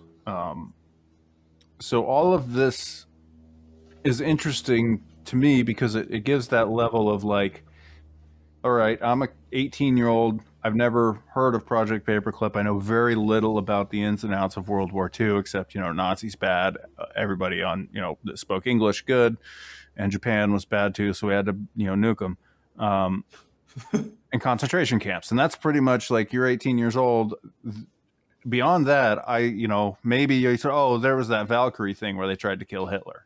I mean, outside of movies, there's very little that I think a lot of 18-year-olds know about World War II, including paperclip. So the fact that they're introducing paperclip to kids, say at 18, or even young adults, which really aren't young adults, they're old children. Mm-hmm. So you're old children and old children that are my age children and older children than in their late 30s children. That's all we have now is children. Right. All we have now is children. So these children who have never really thought about or been exposed to Project Paperclip, they see it through the realm of the Marvel movie and they think, oh, it was good that America brought these scientists because just like in the Avengers movies, it was good because some of these scientists then helped make Captain America and all these good Avengers too, right? Mm-hmm. When really what's going on at the heart of all of this is S.H.I.E.L.D. and Hydra are not different entities. Right, and they say that. They literally say S.H.I.E.L.D. is Hydra or was Hydra, but we didn't know that yet. Or at least infiltrated to some greater or lesser degree at some point in the past. So all of this and all of this stuff kind of romanticizes that the actions of the Allies, particularly in the paperclip kind of a sense, post-war, which then can be broadly kind of in people's thinking broadly applied to everything the Allies and Americans did after World War II was justified because Hitler bad, which is not true. Immorality is immorality no matter how bad the last guy was. And that's kind of their MO with so many things, right. Particularly I guess propaganda released by the U.S. for their own people. Even you were talking about, with China bad, Russia bad. It's as long as they have a boogeyman or someone to say oh, this is the bad actor, pay attention to this bad actor, then they kind of get carte blanche because as long as you're distracted enough not to question the actions of your own government or the motives of your own government, you're pretty much, while you're giving them all of your fucking tax dollars, you're just giving them the right to do whatever, Precisely. So, yeah.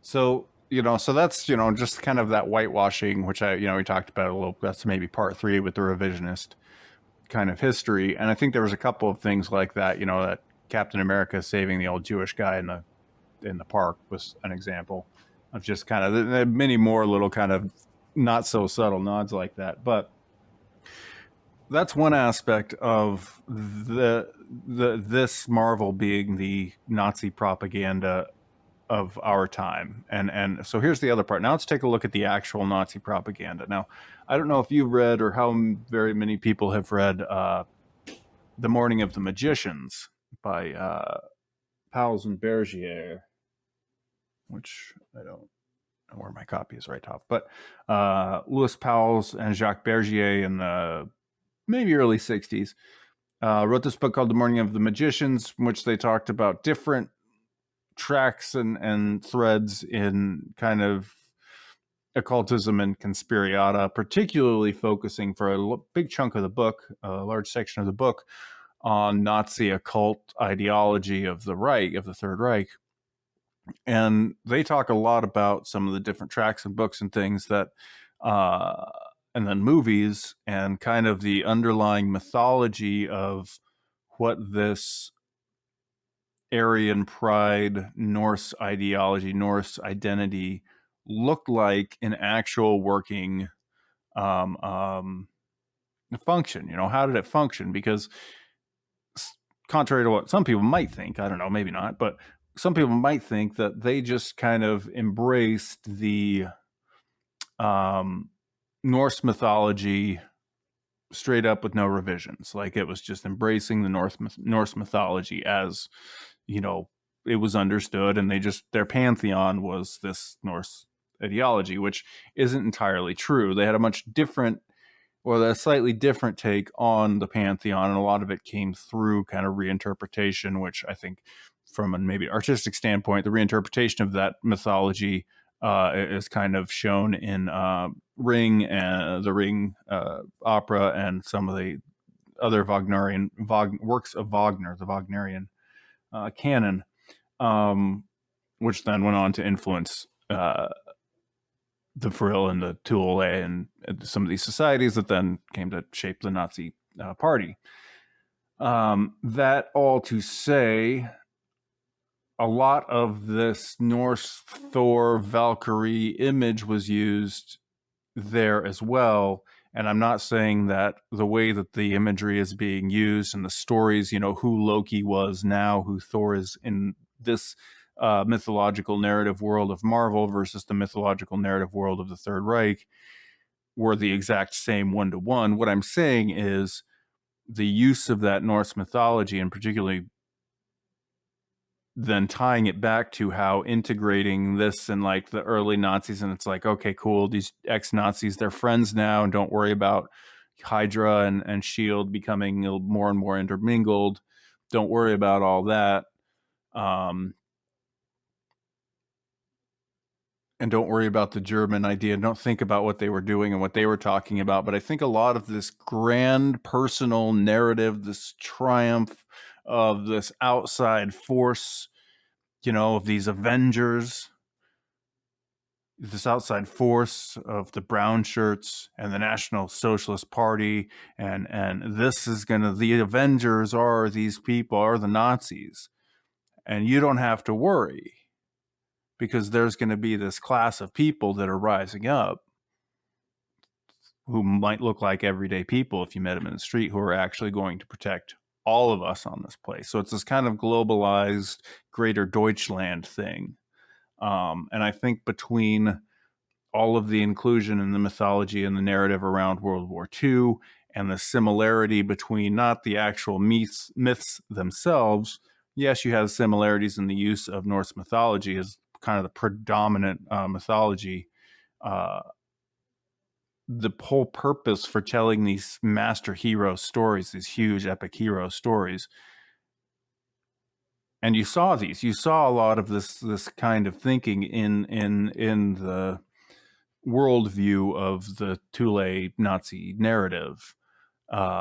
And then you see it in a lot of the film and fiction of the 30s, particularly the 30s in Nazi Germany, and 40s too. But so there's just a big cross reference, cross pollination between, I think, making Nazism softer, like real Nazism softer, and really kind of nodding away from the idea that, we don't want people to know that in actuality, a lot of the really bad Nazis just became CIA agents or went to work for NASA or NSA or whatever, some government research group.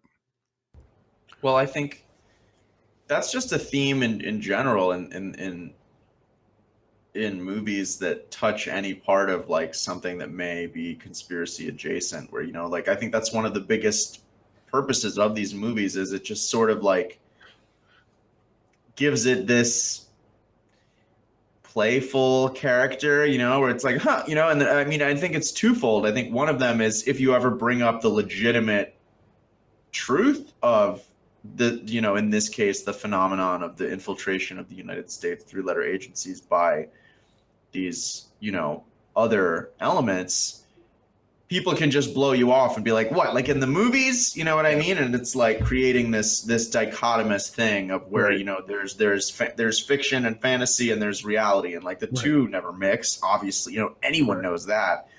So that's, twofold. One is that, and the other one is, like you said, sort of desensitizing people to that even being like a big deal, because they're just familiarizing people with it. And I think it serves both purposes at the same time, because again, if someone ever overtly was like, oh, well, do you know about Project Paperclip? And let's say the person they're talking to had never heard of it, you explain it and they're like, that sounds crazy. Nazis? We wouldn't do that. But on the other hand, as they're watching this film, they're gradually having that normalized, like you were saying. So I think it's very interesting because it gets you to a place of really being kind of like dissociated from reality in a really wacky way, where on one level you're much more accepting of a concept or an idea like the Nazis infiltrating the US at higher ranks. You're like totally cool with that and familiar with it because you've just immersed yourself in this universe that's been showing it to you, and like 9 out of 10 films has some element of that. But on the other hand, if out in the world someone brought it up, or if you looked it up on Wikipedia as like, to fact check it yourself, or did this really happen? Again, you'd have that reaction. I think this is, my working theory that, I'm sorry, it's not a theory, it's just how people are. People reject all this on the basis of they think that if they gave it the time of day, other people would ostracize them, because then, you know what I mean? That fear of being branded that way. So I think it's interesting how both of those things are accomplished at the same time, which of course is why they pump millions of dollars into these movies. Precisely. And so that kind of goes into the last kind of thing that I had as far as predictive programming and provisionist history,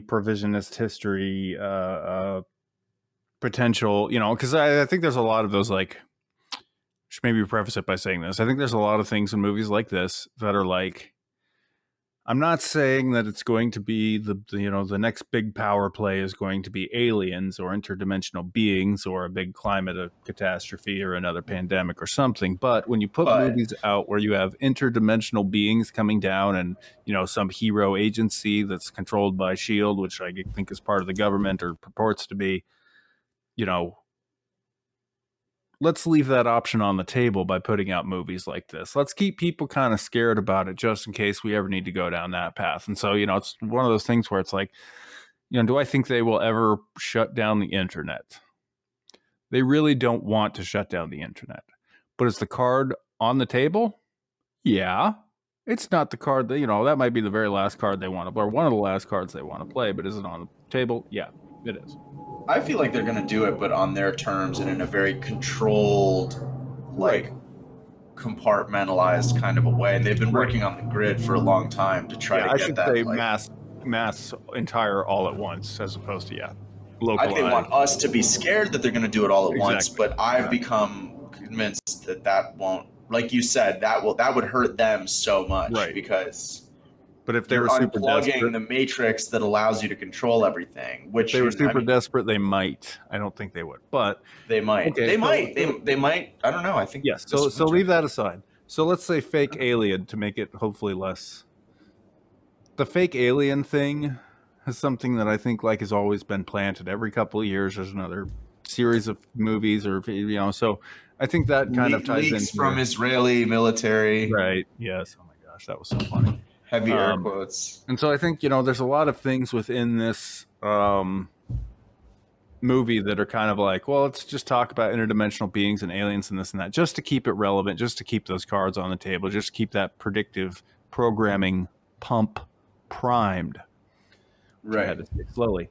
One of those things, and I don't know if you're familiar with it, and I'm not deeply familiar with it, but we'll go with it here. One of the things that I think might be very interesting, and part of the reason, I would say one of the reasons why Norse mythology was chosen particularly is, I don't know if you follow CERN and Large Hadron Collider and what they're doing at all. Yes. But in the last year and a half, I think, they came out with they published this thing. It was in a New York Times article or something that I saw, where they had dilated time very briefly, and what they saw was a rainbow universe. That was the term. The CERN had seen the rainbow universe. So how does this tie back to Nazism? LGBTQRSTUV. Not that universe, but LGBTU verse. Yes, the LGBT.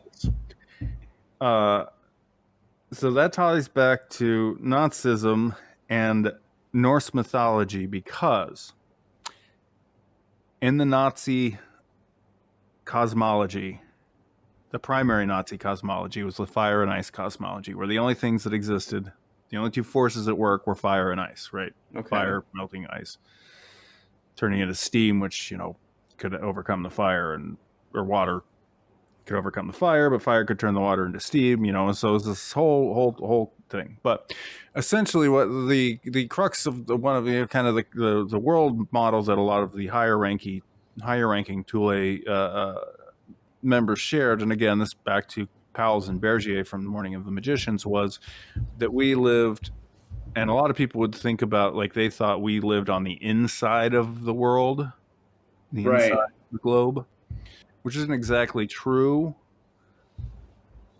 They would have thought that we lived on the center plane of a globe, and we lived on the flat center plane, and we saw the firmament above us, but there was also space below. Mm-hmm. Why would they think that? Where did this come from? Well, that's pretty much the cosmology of Norse mythology. And like every other ancient culture ever. Right. They all believed we lived on a flat plane. Exactly like how they show Asgard in these movies. Exactly. That's exactly. And that's also the UN logo as well. Yeah.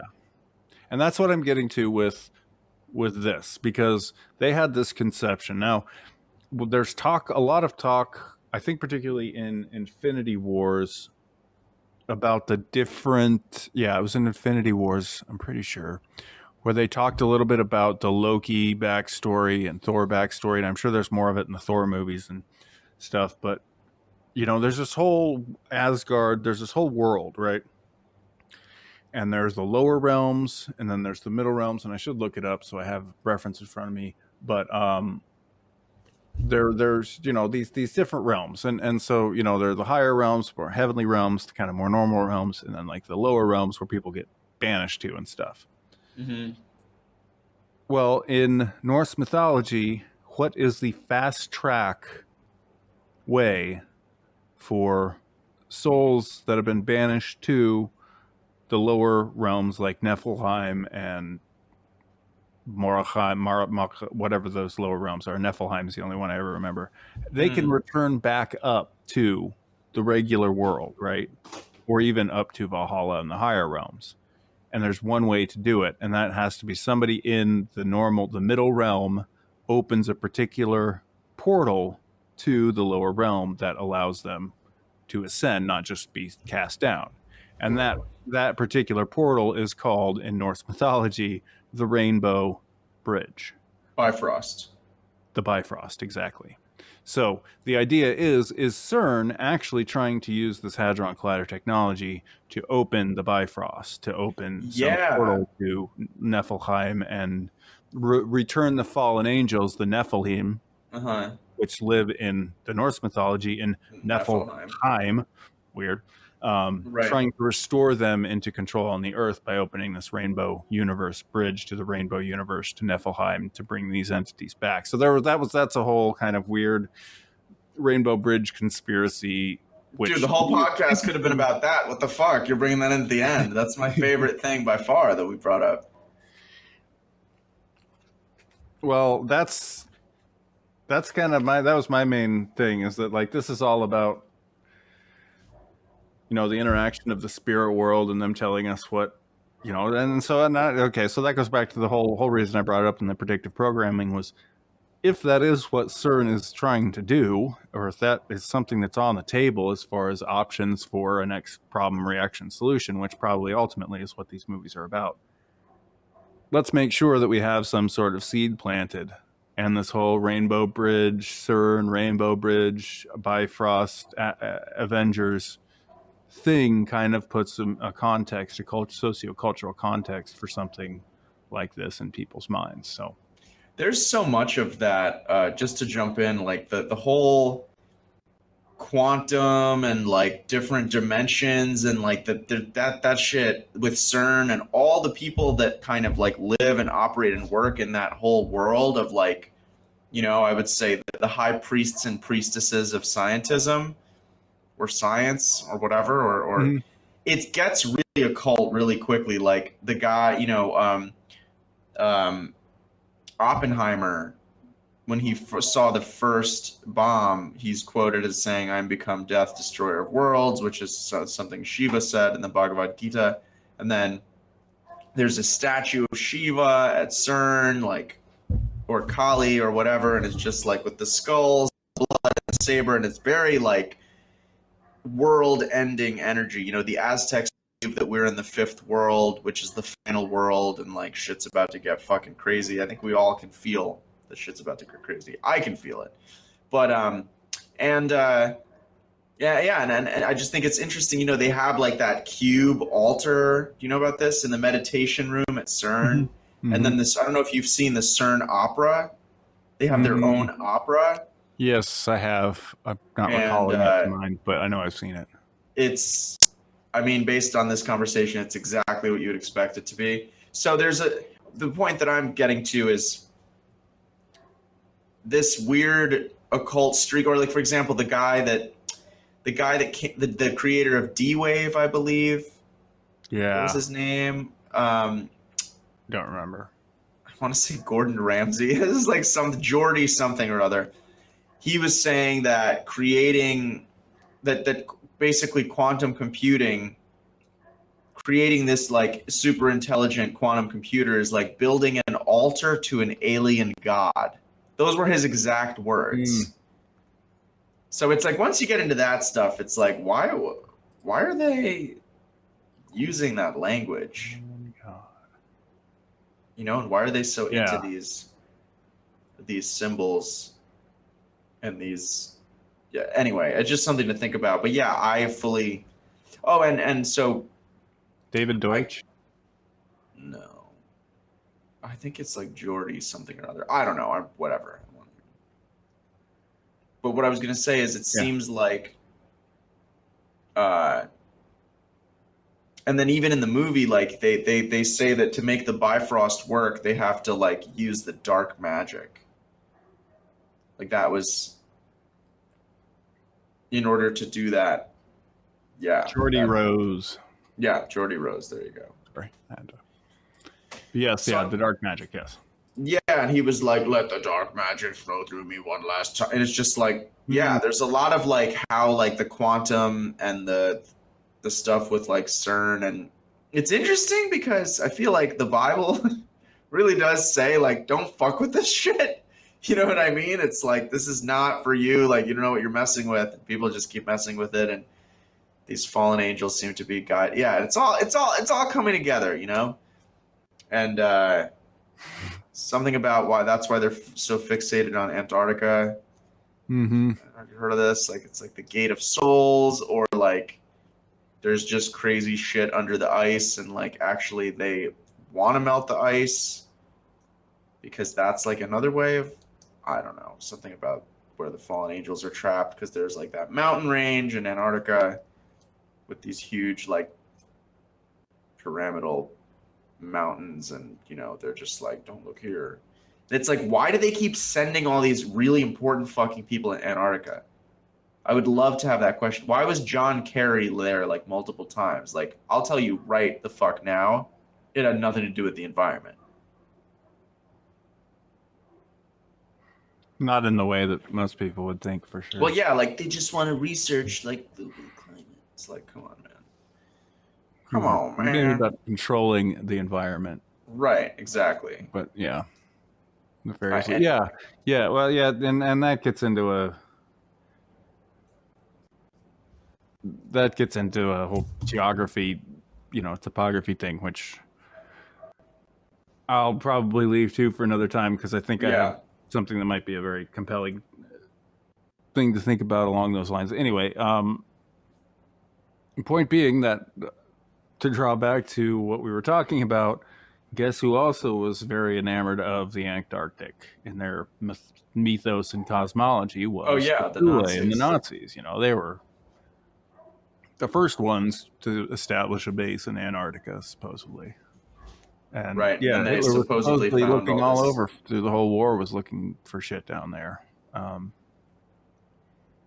Yeah, they were convinced that, I mean, because I know that the Nazis had quite a hoard. They had quite a cache of like ancient relics. Like they they had a lot of, they were like, I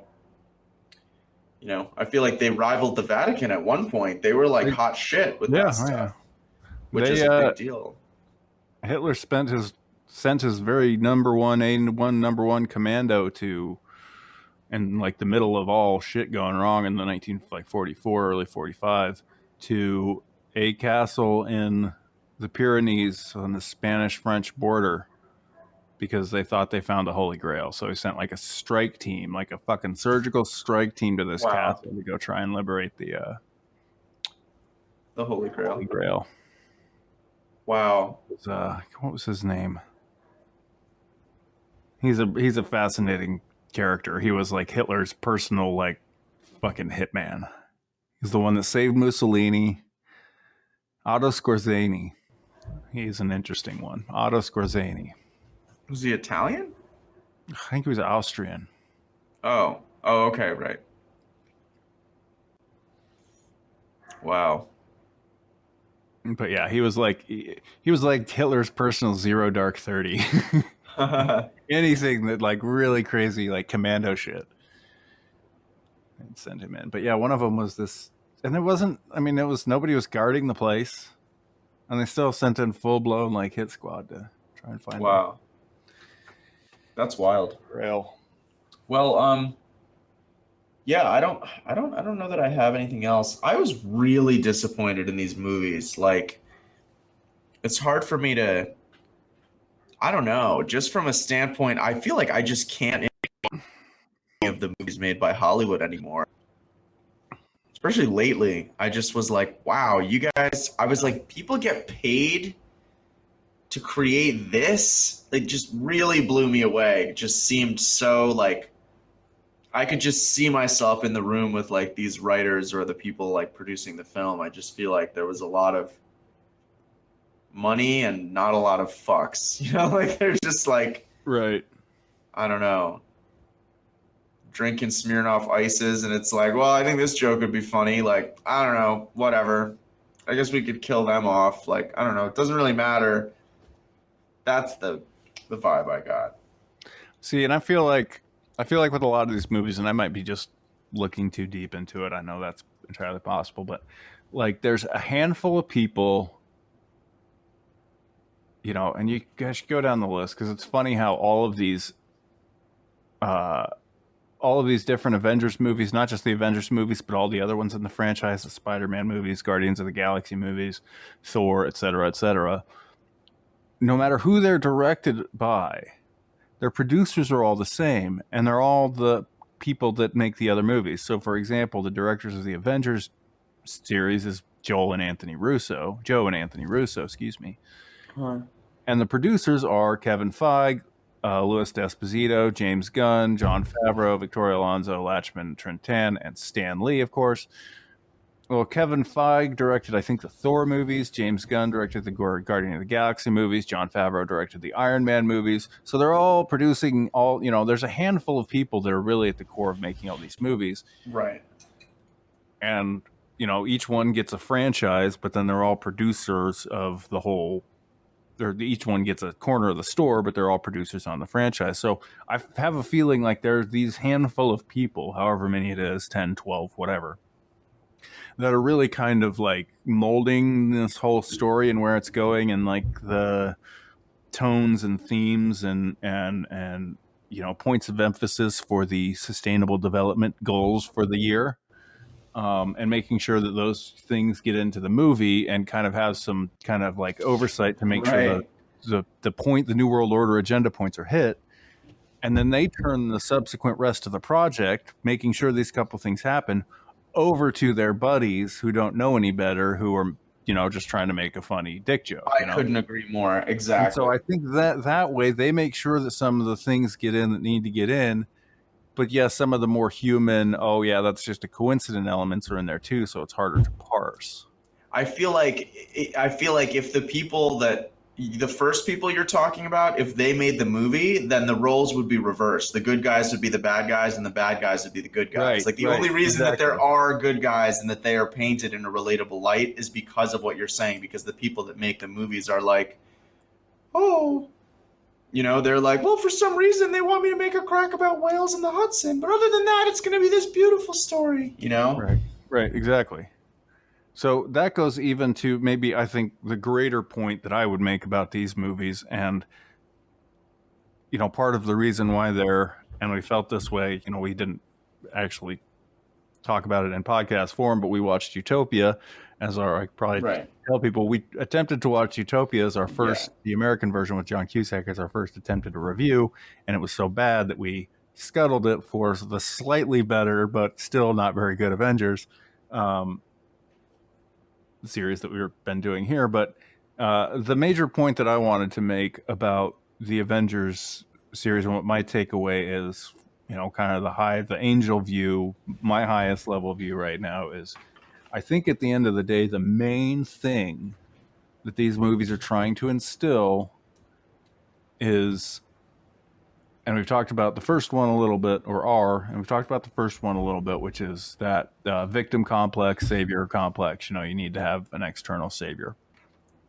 But the other one is the inevitability of problem, reaction, solution in your life, and that whole triptych of suffering, and how, although these things are happening all the time in these movies, they're always secondary to the main story, and they're always the very subtle backstory, and they're always the thing working in the background. So the people on some level intuitively are watching this movie can see that there are players behind the scenes pulling the strings, whether it's S.H.I.E.L.D., whether it's Hydra, whether it's Nick Fury, if that's real, the real source of this, whether it's the gods, whether it's the Eternals, whether it's the non-humans, whether it's whatever. There's always some thing pulling the strings, and what ends up happening is when you look at the Tony Stark level, the human main character level, what it looks like in their life is chaos, reaction, and solution. And so the people, the day-to-day person, the Joe Everyman in these movies is constantly undergoing this problem, reaction, solution that they're not even aware is a cycle. And then the superheroes are only vaguely aware that they're part of the cycle. And there's some other sinister force at work or some other force behind the scenes at some level that's directing all of this that we don't know about. Right. And that is so well done and so subtle in these movies that I think, to me, that's the real masterstroke. Some of the Whale in the Hudson and depopulation, yes, these are good, interesting agenda, roles. But those are the ones that aren't that subtle. The subtle one, and this is what's really interesting to me, to take that Pepper quote about 12%, it's not going to be that subtle. And we've talked a lot of things in the movie that I think were very blatant. Now, this is the subtle thing.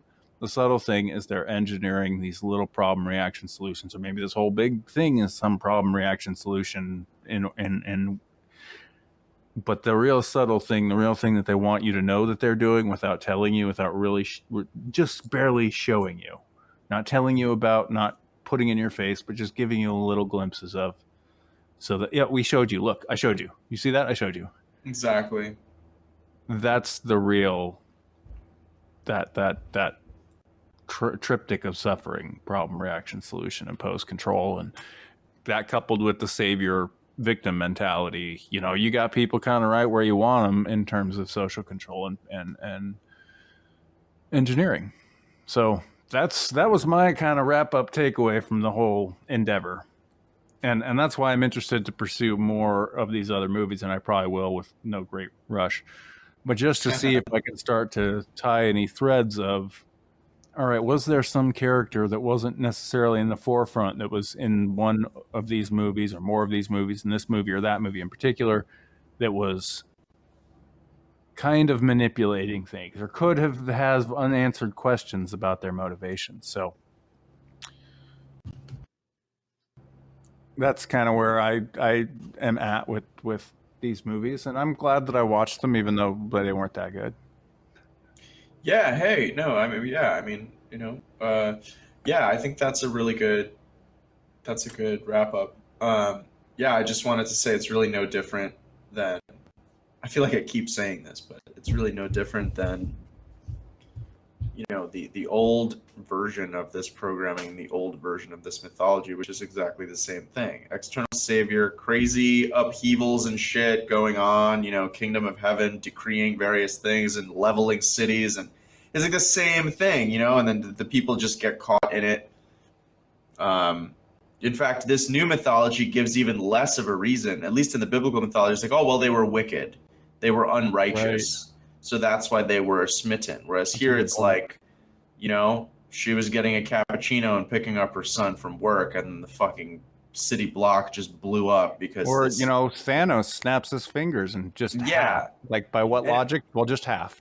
And it's... Exactly. And it's like all the, minor characters can just evaporate. And all the major ones are like, oh no, how could I have been left behind? Because I'm, in the first part of the... cast and crew, like the A-list people or whatever, the A and B. But it's just interesting. Yeah, you're right. It's very, it's the subtle things, the things that people just by watching this movie and taking it into their consciousness are coming to expect, maybe on a very, very subliminal level, or that that if and as it unfolds in the real world, some part of them that was conditioned by these films is like, yeah, well, I don't know. I feel pretty prepared for that reality. Seems pretty normal, Oh, half of people being wiped out. I think I remember that from somewhere, Or being at the mercy of all these titanic forces that are just trying to, depopulate and thin the herd for their own, arcane reasons. Yeah, okay, I don't know. But on the plus side, Iron Man, Elon Musk, he's got our back, right? Right. It'll be fine. Just trust Elon Musk.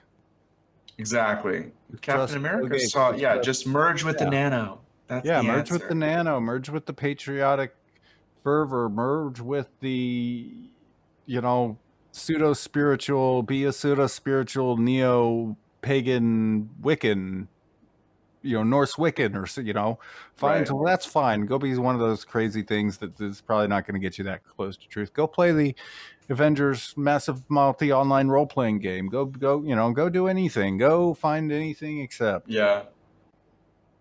live your real life. Yeah, that which is real, that which is true. Yeah, I think that's a great place to end. Is just it's for whatever these films are, they are an escape, and they are romanticizing and glorifying and glamorizing this virtual, very new agey pan mythic reality mashup, and that's one thing they said, actually, to bring it full circle. That video that I was watching where they broke it down, like the biblical whatever, they said, they were saying the thing about these films is they have amassed such a cast of characters that no matter who you are, you're going to identify with one of them. Exactly. And I was like, boom, like that's how they get you. That's well said. I think we've been kind of picking around that, and I think that's a good way of saying it. So that's a good place to leave it. Well, I don't have any other closing thoughts on the Avengers. How about yourself? I think I'm complete. Yeah, I think that about covers it. I do have one piece of trivia, though. Oh, okay. So lay it on me.